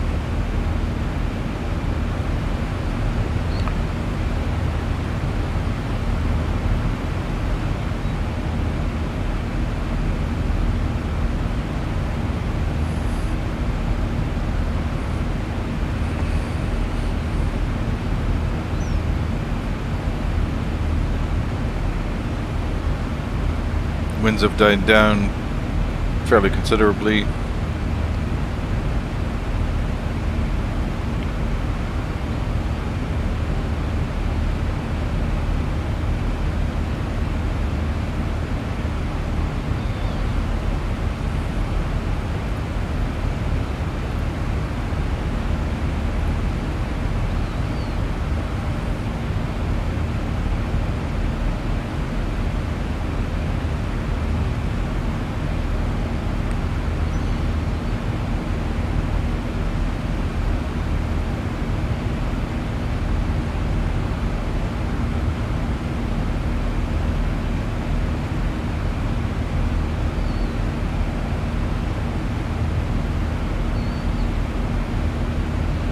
And for the stream tomorrow, we are going to go and ask Google to give me a random airport.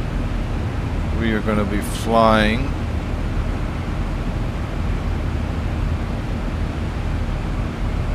with EasyJet, and I'm currently located with EasyJet at, let's see where I am. Oh wow, I'm in Tenerife South.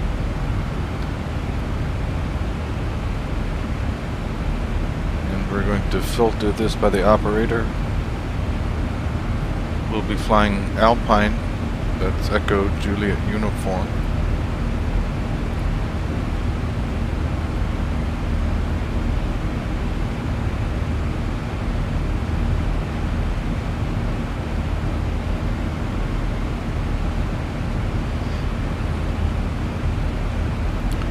Select a random destination from, let's see, what airport is it? The designation is GCTS. Select a random destination from GCTS on the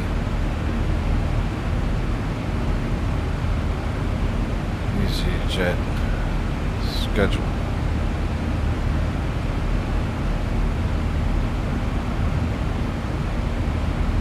Milan Malpensa, do we have that as an option? Do we have Milan Malpensa as an option? We do, so Milan Malpensa it is. EasyJet, flight tomorrow morning, 10 a.m. Pacific, departing Tenerife South, going to Milan Malpensa. Be on the lookout for that, we'll put it into the schedule. And it should be a good one. We'll be flying the version 1.3 of the Tolis A320neo, which has been given a pretty substantial upgrade a couple of days ago, and I haven't flown it yet, so I'll be excited about that.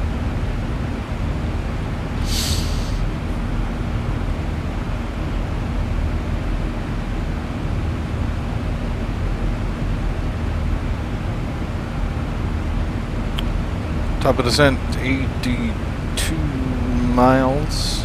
It's probably a little bit more than that, but maybe, no, about 82 miles, 81 miles. 1951 Zulu, so we are just over 10 minutes from top of descent, folks, into Valencia. As we can see, it is approaching dusk.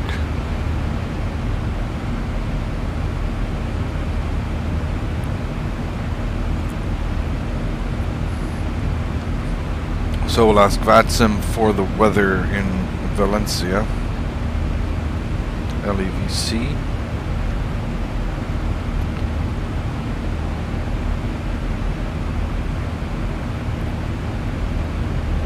"39 minutes old, METAR. Winds are 60 degrees, 16 knots, gusting 27. Okay, it's going to be challenging landing. And they're kind of variable as well. Visibility is Kavak, temperature 26, 2.19, QNH 1007. You can get that ready.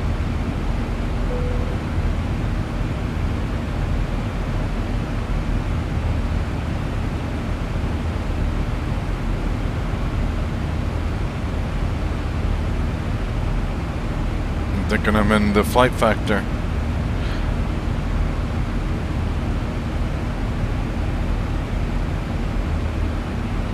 Okay, so winds are 060, ranging from 20 degrees to 90 degrees.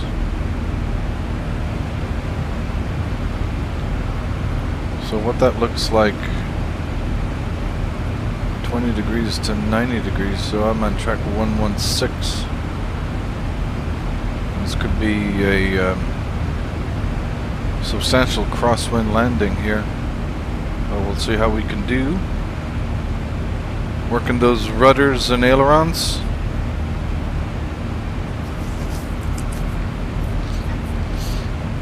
I haven't practiced crosswinds enough in any aircraft, actually. But, I think it's a case of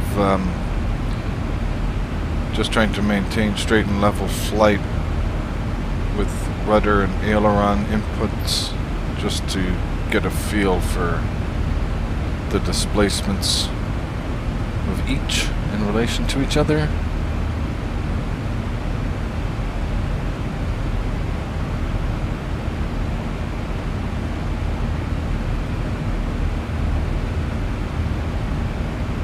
So Palma de Mallorca down there.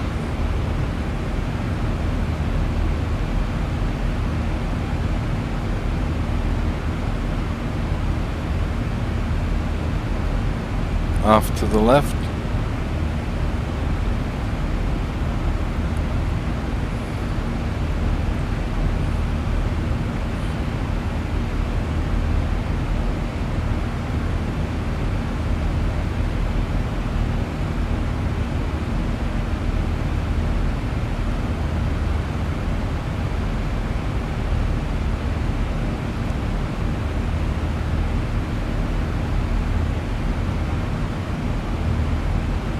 Nine minutes to top of descent.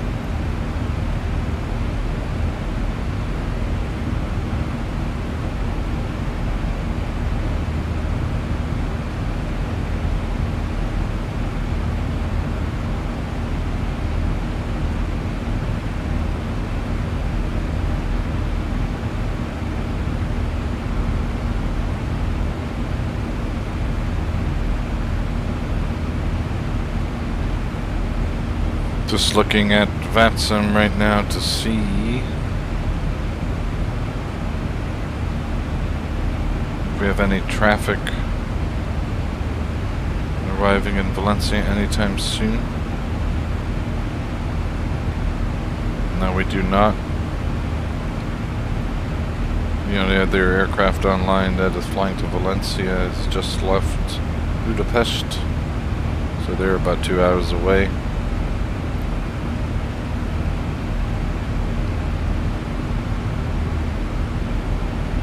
And we'll check the Flight Radar 24 to see what's happening in real life, because it's most likely runway 12.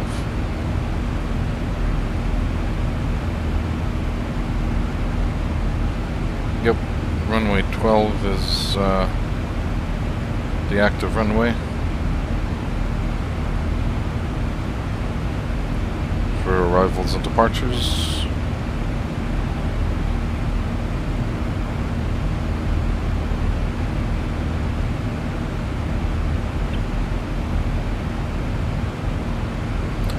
Okay, we're going to start making our right-hander to prepare for our descent, initial descent into Valencia.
And we're going to set our target altitude for the descent to flight level 100, as that is our first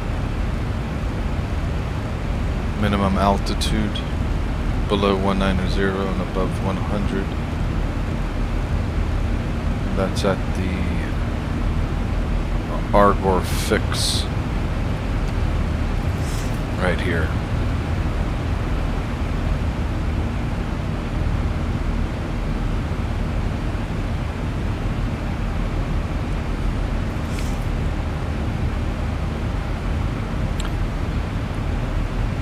And we were anticipating a landing weight of 62,500 kilograms, and we are currently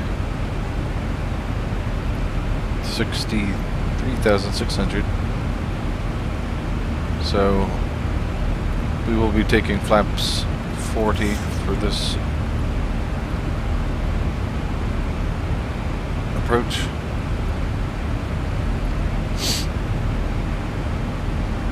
ILS is tuned. Final approach course is set.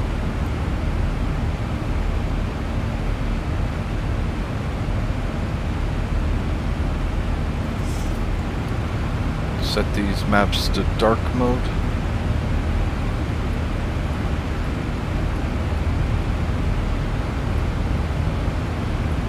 We'll be taking stand 3 here, so I'm gonna come off, exit onto Hotel 5, then Hotel 4. It's interesting. Probably straight onto Hotel 4 and joining Whiskey 2 to park at ramp 3.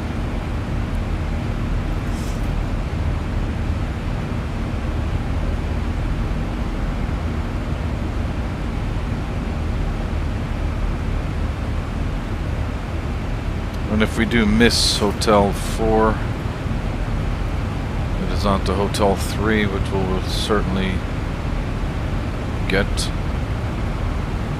Considering the challenging crosswind that we're probably going to experience here, we have a missed approach climb on runway heading to 6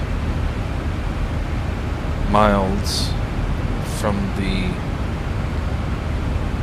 Valencia VOR, and then we make a right turn to intercept and follow the 143 Valencia radial,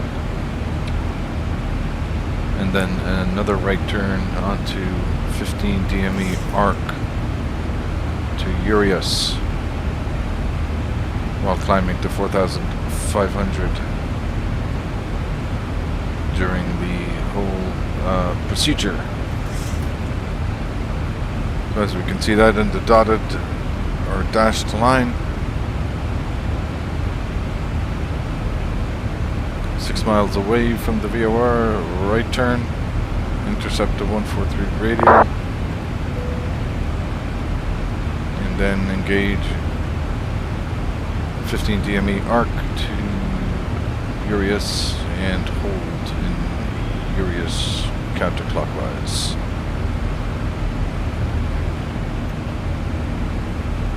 We can see if any of that is actually in the FMS. We can step through these items. Zoom in a little bit. Sorry. Zoom into about 10 miles. And here's the missed approach. We pretty much have it all mapped out for us on the FMS.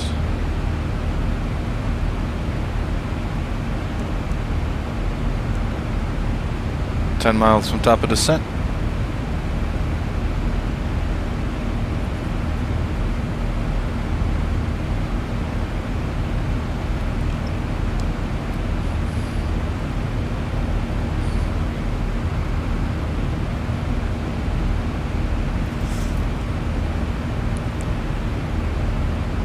The ILS DME seems to have actually gone live. 66.7, that's VOR 2.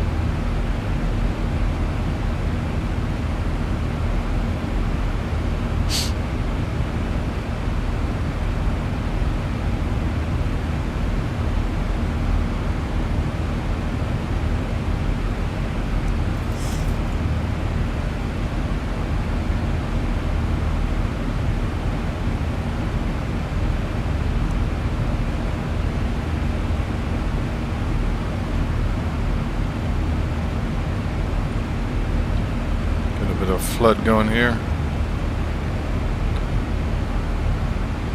Okay.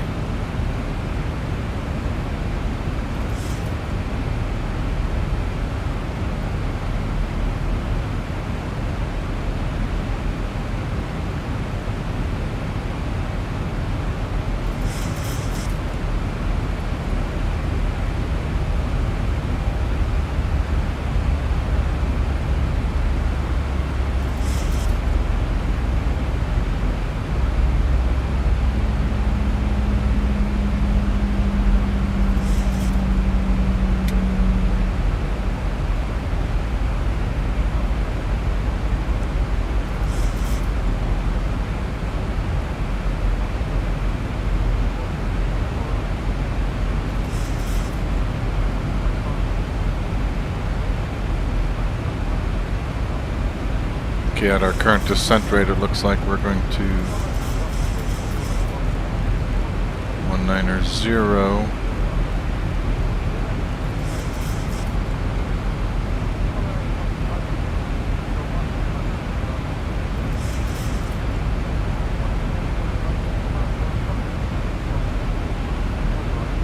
Yeah, this looks like it's calculating RGOR for 190. Can't really make that out here, but right around what it's going to be as we come down through the clouds. It's interesting how it's Kavak in the METAR in Valencia. There's a lot of clouds out here over the water.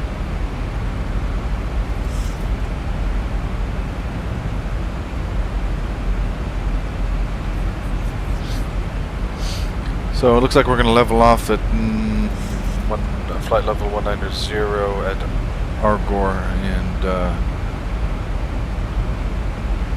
maintain that altitude for a little while before another descent down from 190.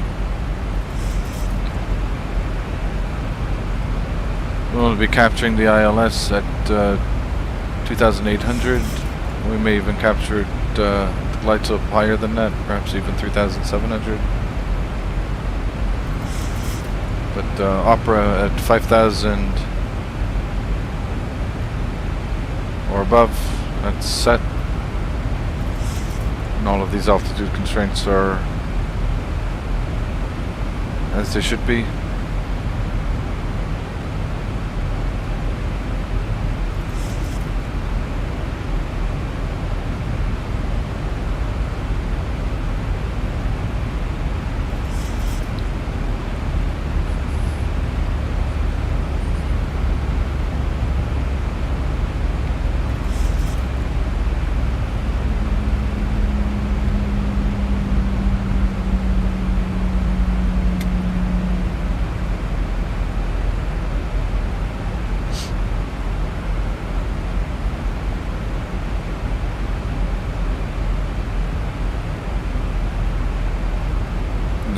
We have our handy little flaps, speed limits. So flaps 1, flaps 2 and flaps 5 are all available at 250 knots or less. And the next jump really is flaps 10 at 210 knots.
The VNAV in the 737 is, from what I can remember, again, I haven't flown this bird in about 2 to 3 months.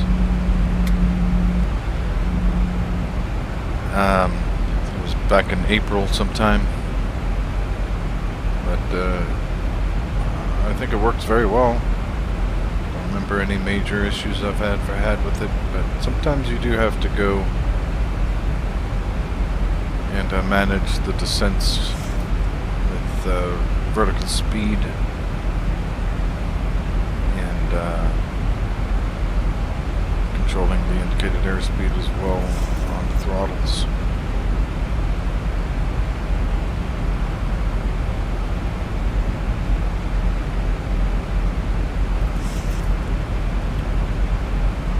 By the time we land here at Valencia, we're probably going to be last light.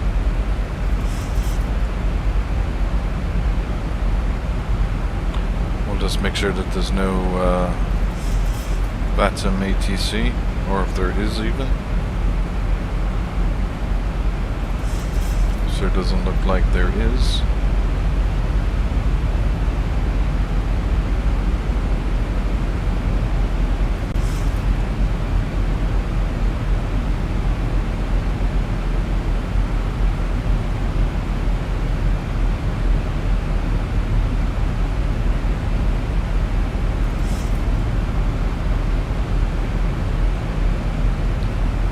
Let's just see if we can get one more METAR here.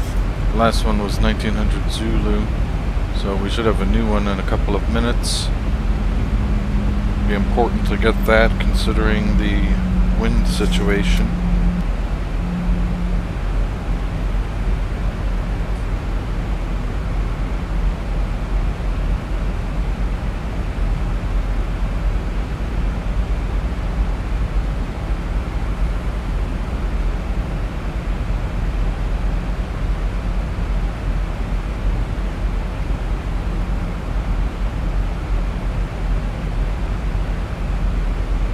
Okay, so it's automatically picked up VOR 2 is 116.4.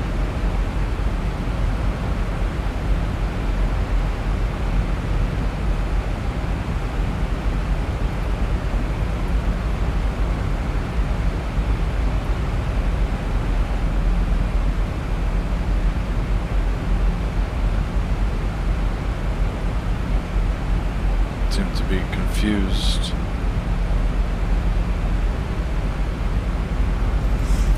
What we can do is put where is it? 116.1.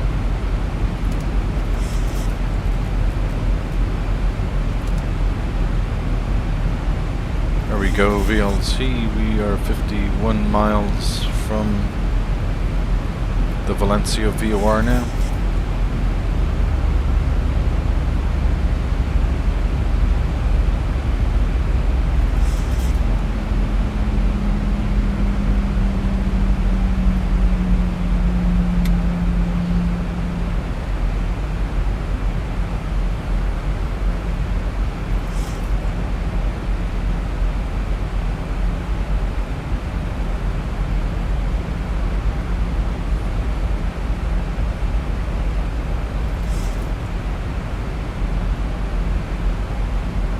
Starting to see the coastline of Spain appear.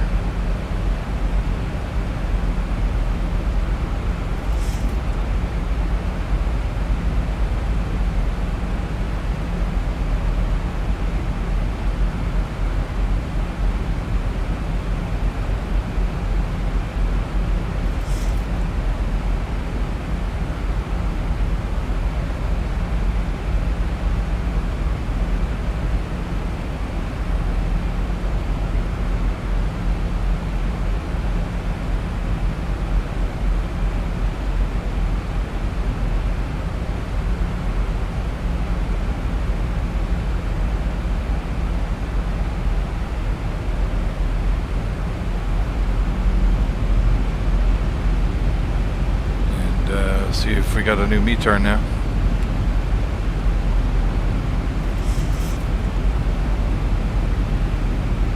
Yeah, we have a 1930. Winds are 060 at 21 knots now. The gusts seem to have gone. Kavak, temperature 25. QNH 1007. We have a transition altitude. Trans altitude is 6,000.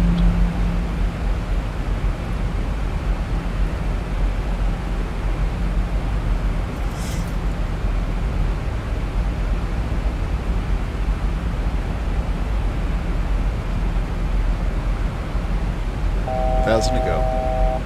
Check.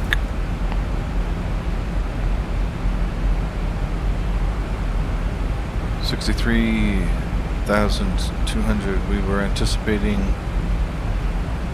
62.5, so that's 700 pounds, 700 kilograms.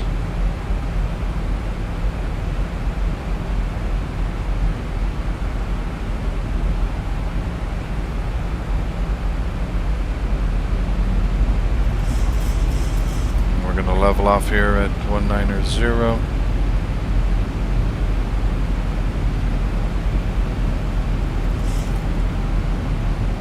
So our actual navigation position is 050.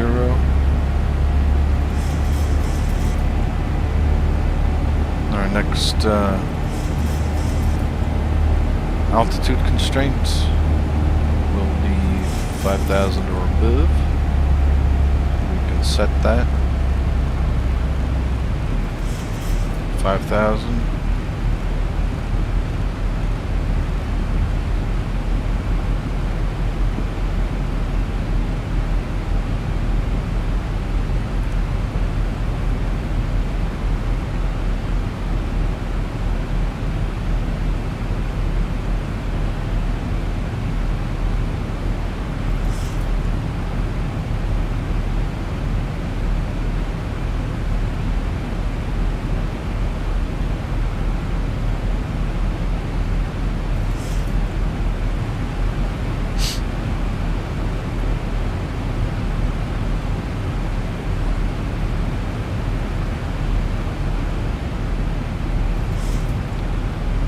So far, so good.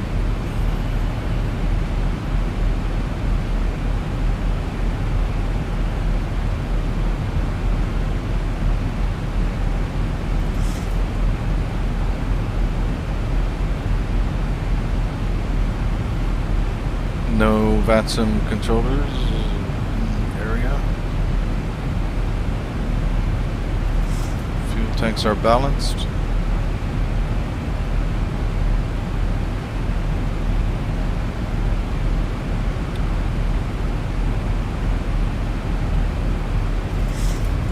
Brake temps look good.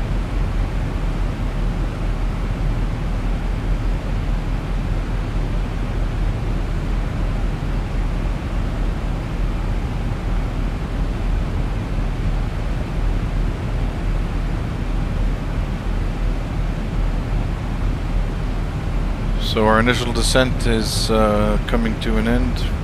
Now our final descent down into Valencia.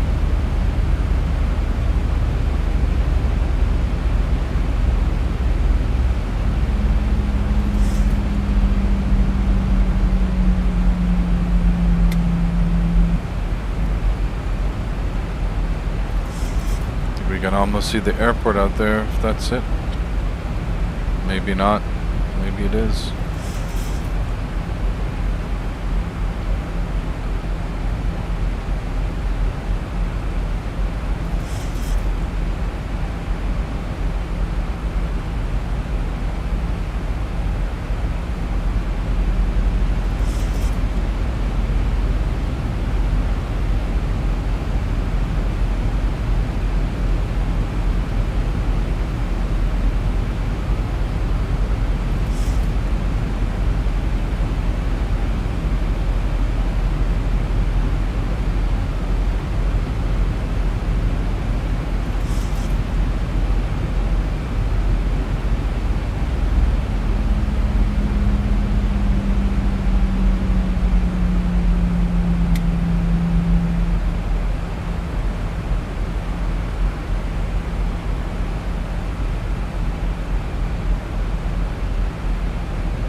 Probably is the airport.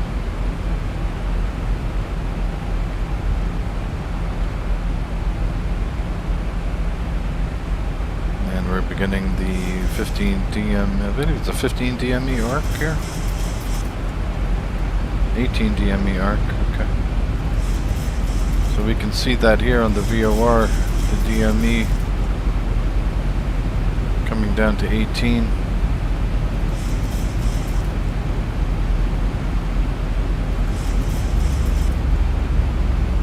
Go 18.1 DME, VOR2.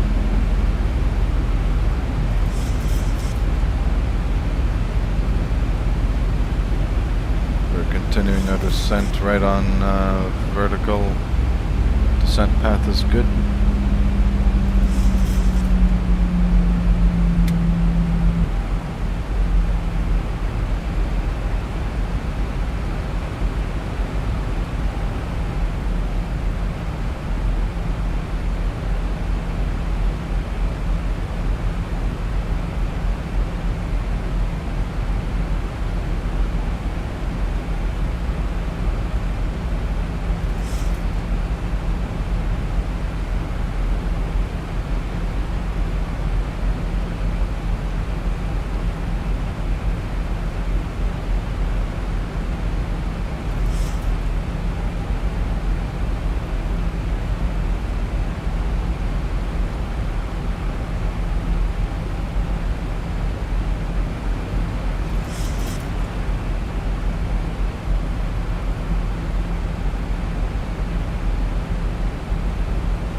brake armed.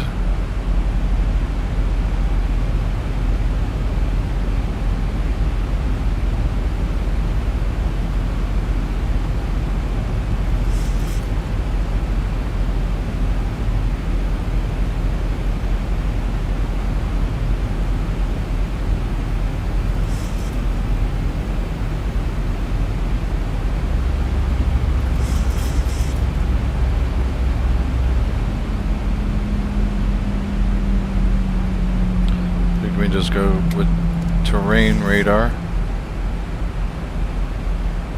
if that even works.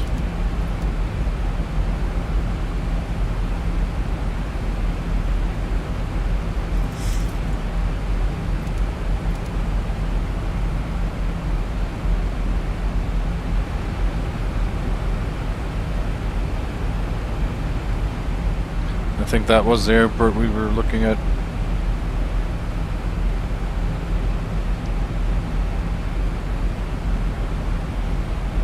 Okay, so we are now just under 18 miles from D308 Romeo.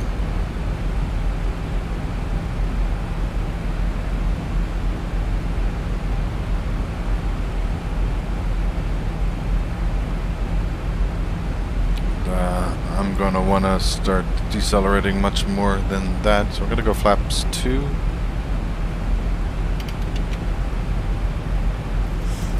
I'm going to take control of the speed. I'm going to go vertical. Maintain 220.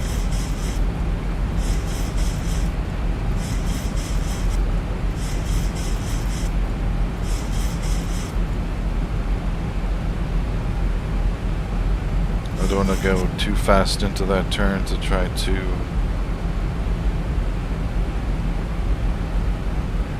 blow through the localizer.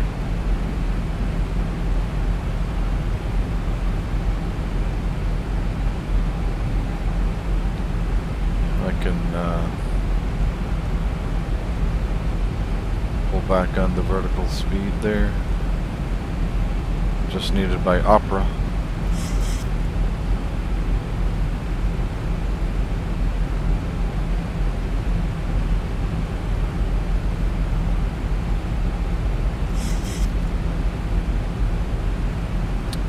Should have put our landing lights with the fixed lights on.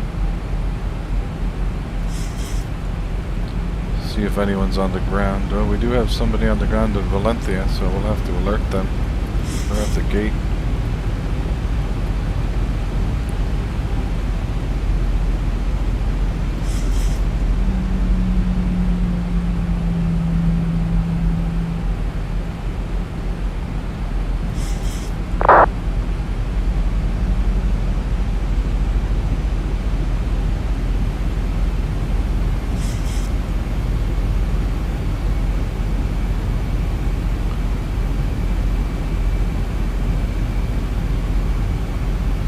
Miles to Opera.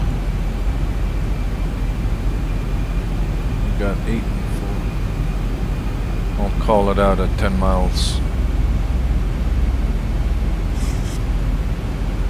It's 4.1, so I went 5.9.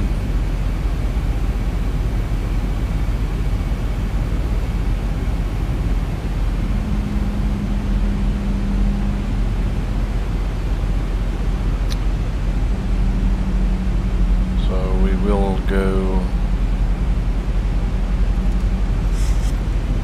that now. 1007. We'll pull the speed back to 210.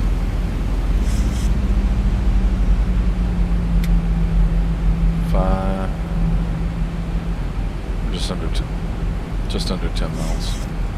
Valencia traffic, Ryanair 52 Sierra uniform. We are 9 miles from Opera and joining the ILS for runway 12. Valencia traffic.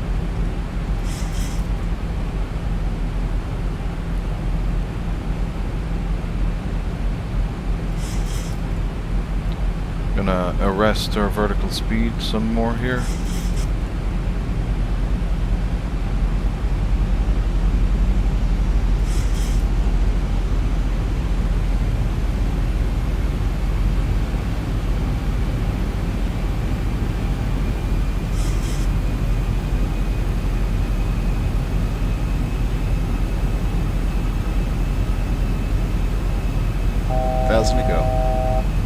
Check.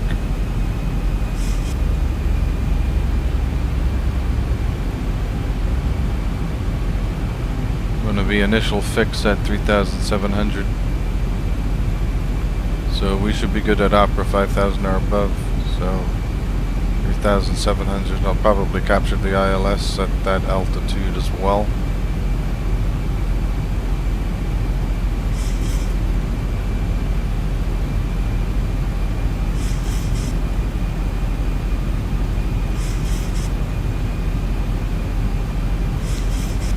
The ILS bugs have come up, just ghosted. There goes speed 200.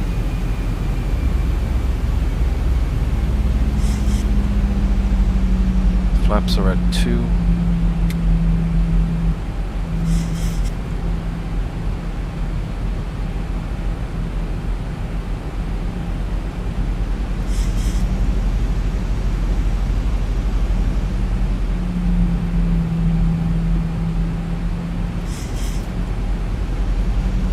We are crossing Opera and increase our rate of descent here.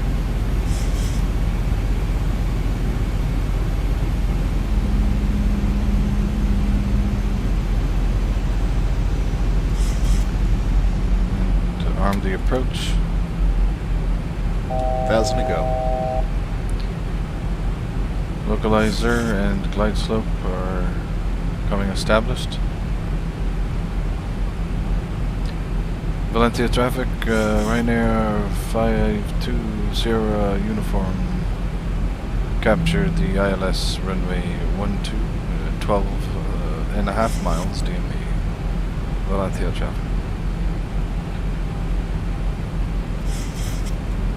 12.5 miles to go.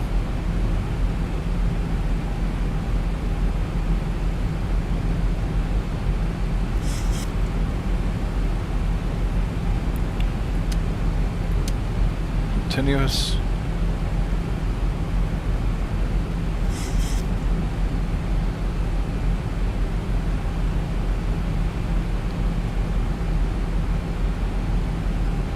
Speed down to 180.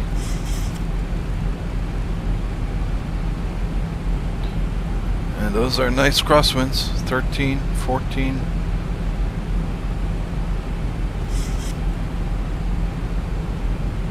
Give me flaps 5, please.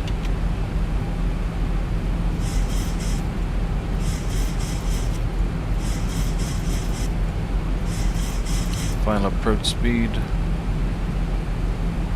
is going to be 144. 2,500. Gear down.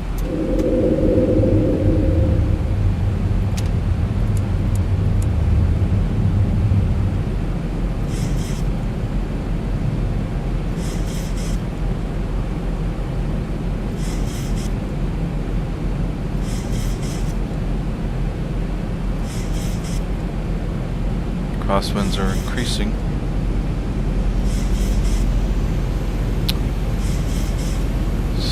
Mile final. Get down to our final approach speed. Flaps 10.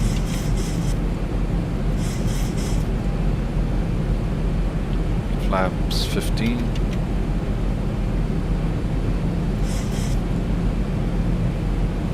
Flaps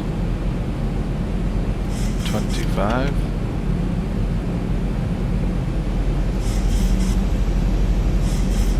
Are going booyah. Flaps 30.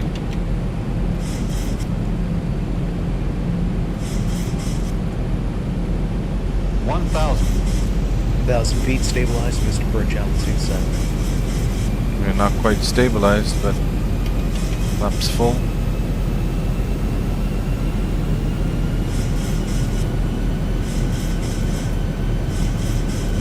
Our healthy crosswinds were crabbing significantly.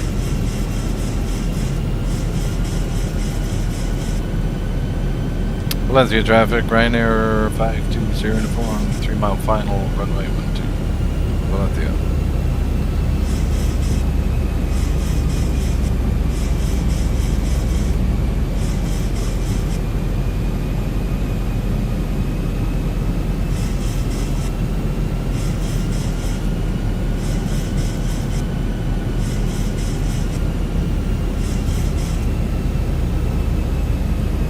winds are garish. 500.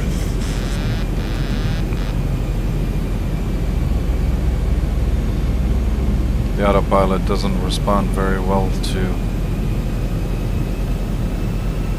400. Light slow. Light slow. Light slow.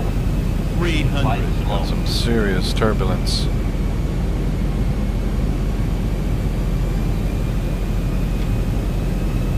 Light slow. 200. We have some serious wind shear. Is it? It's not even wind shear, not even calling it out.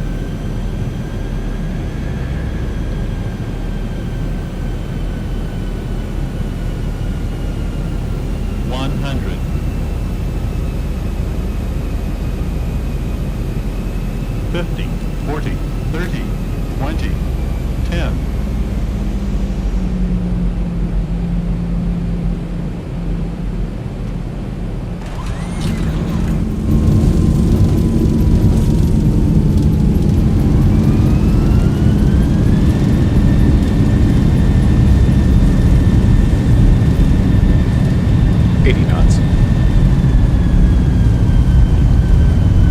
That's some wild wind, dude.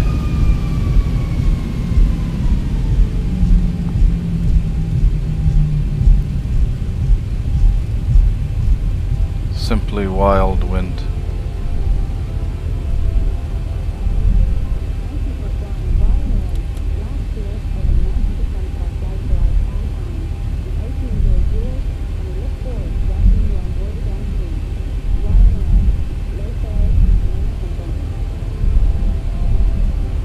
It's going to be Hotel 3.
Valencia traffic, Ryanair 52 Sierra uniform vacated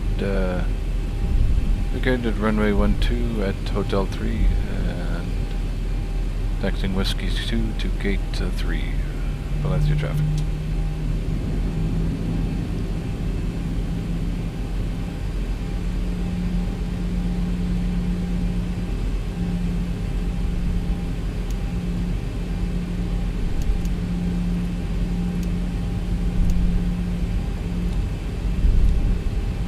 Start to APU.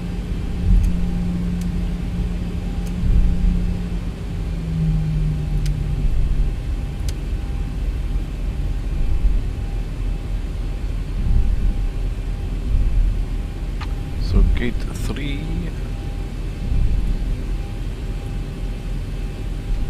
Continue. Somebody's just pushed back.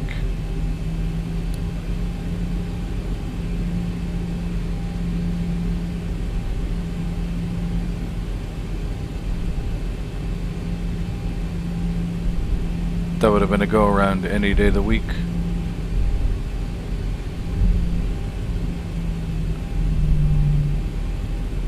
Just have to wait for this guy who's just pushed off.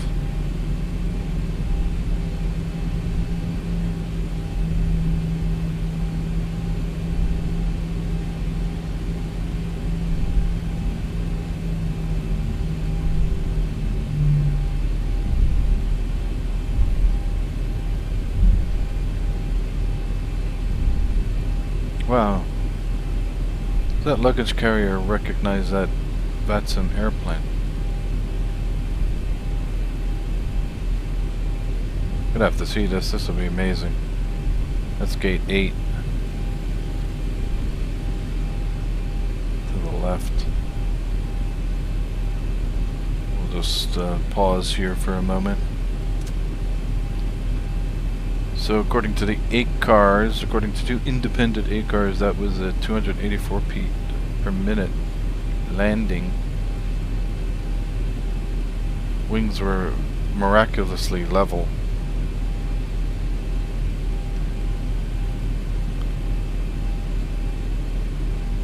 We'll have to see that one from the outside. That looked like an absolute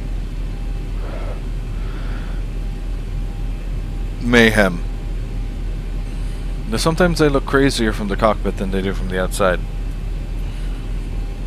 But I got the crabbing all wrong. The wind shear was just, it was so weird. I'm gonna go back and look at that. It looked like the headwind was increasing, but the bottom was falling out of the plane. That would be the opposite of what I would expect.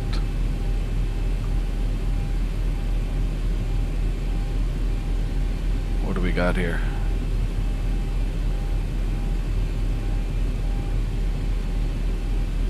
What's Eurowings doing?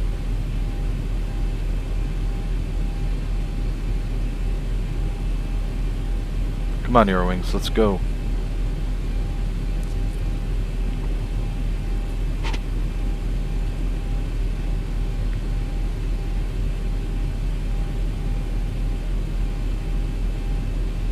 It's gotta be gate 3.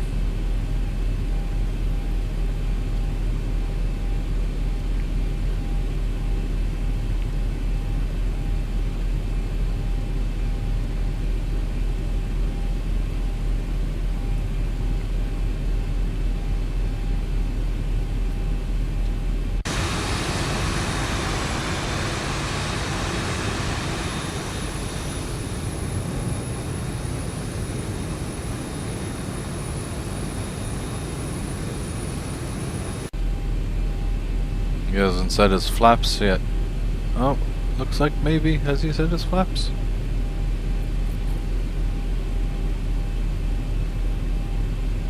Maybe not.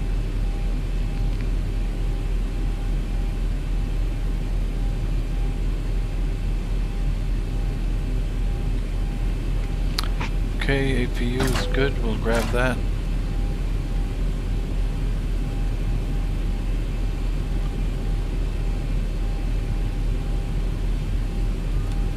Probe heat can come off. Window heat can come off.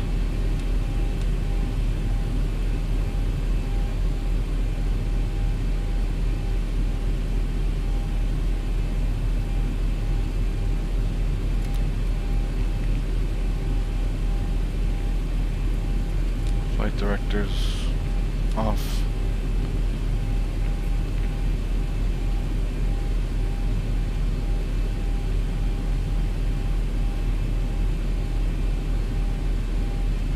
Oop.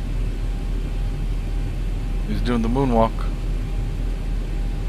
Okay, wow, they even show the nose wheel turning on these little CSL models.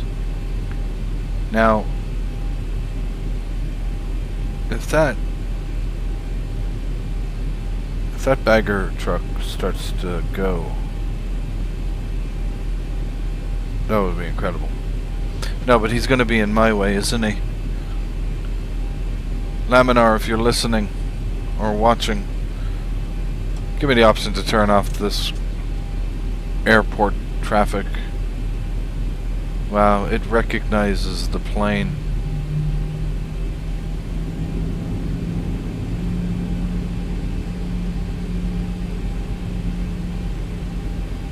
It recognizes the ground traffic, and X-plane recognizes a VATSIM injected model. Impressive. Okay, here we are at gate 3. Knock off the taxi light.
Park brake set. Check. And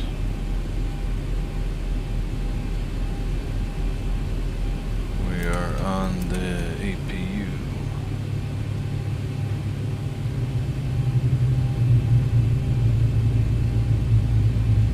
We'll complete the A cards and submit that and disconnect from VATSIM. And here we go. 285 feet per minute. 1.02 G. I don't know about that. End flight.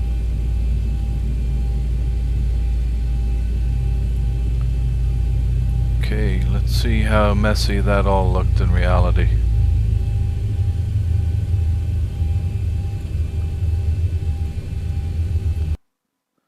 Let's see how messy that looked. Have to wait for that guy forever. Here we go. 1,000. 1,000 feet, stabilized, Mr. Birch, altitude set.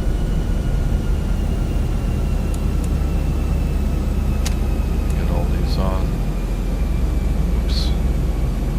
Just got the strobe. Wings are replicated.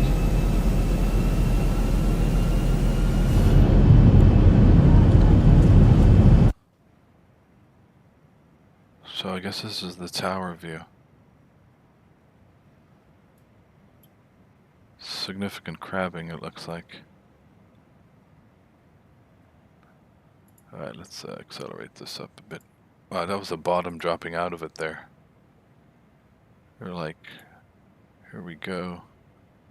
Here we go, glide path. Glide path. And then, woo!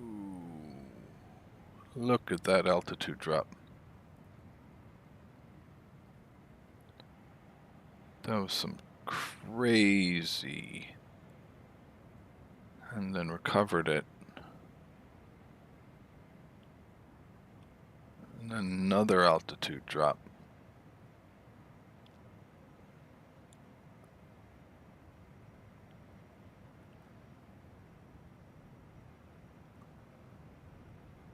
I mean, people were feeling the thrust exhaust on the ground there. Yeah, that would go. That was a crazy wind shear. I don't know why it didn't call it out.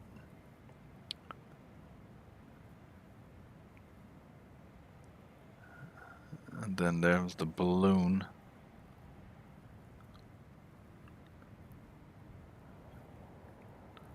That's a proper Ryanair landing right there, my man. The new wheels for this one.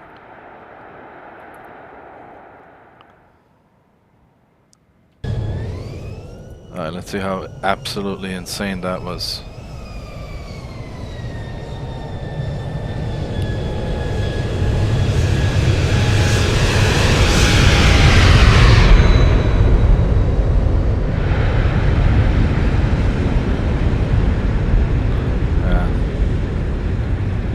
I guess it's hard to simulate madness like that.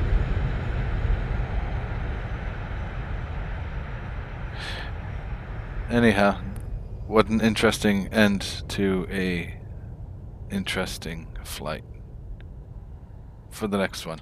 Tomorrow, EasyJet,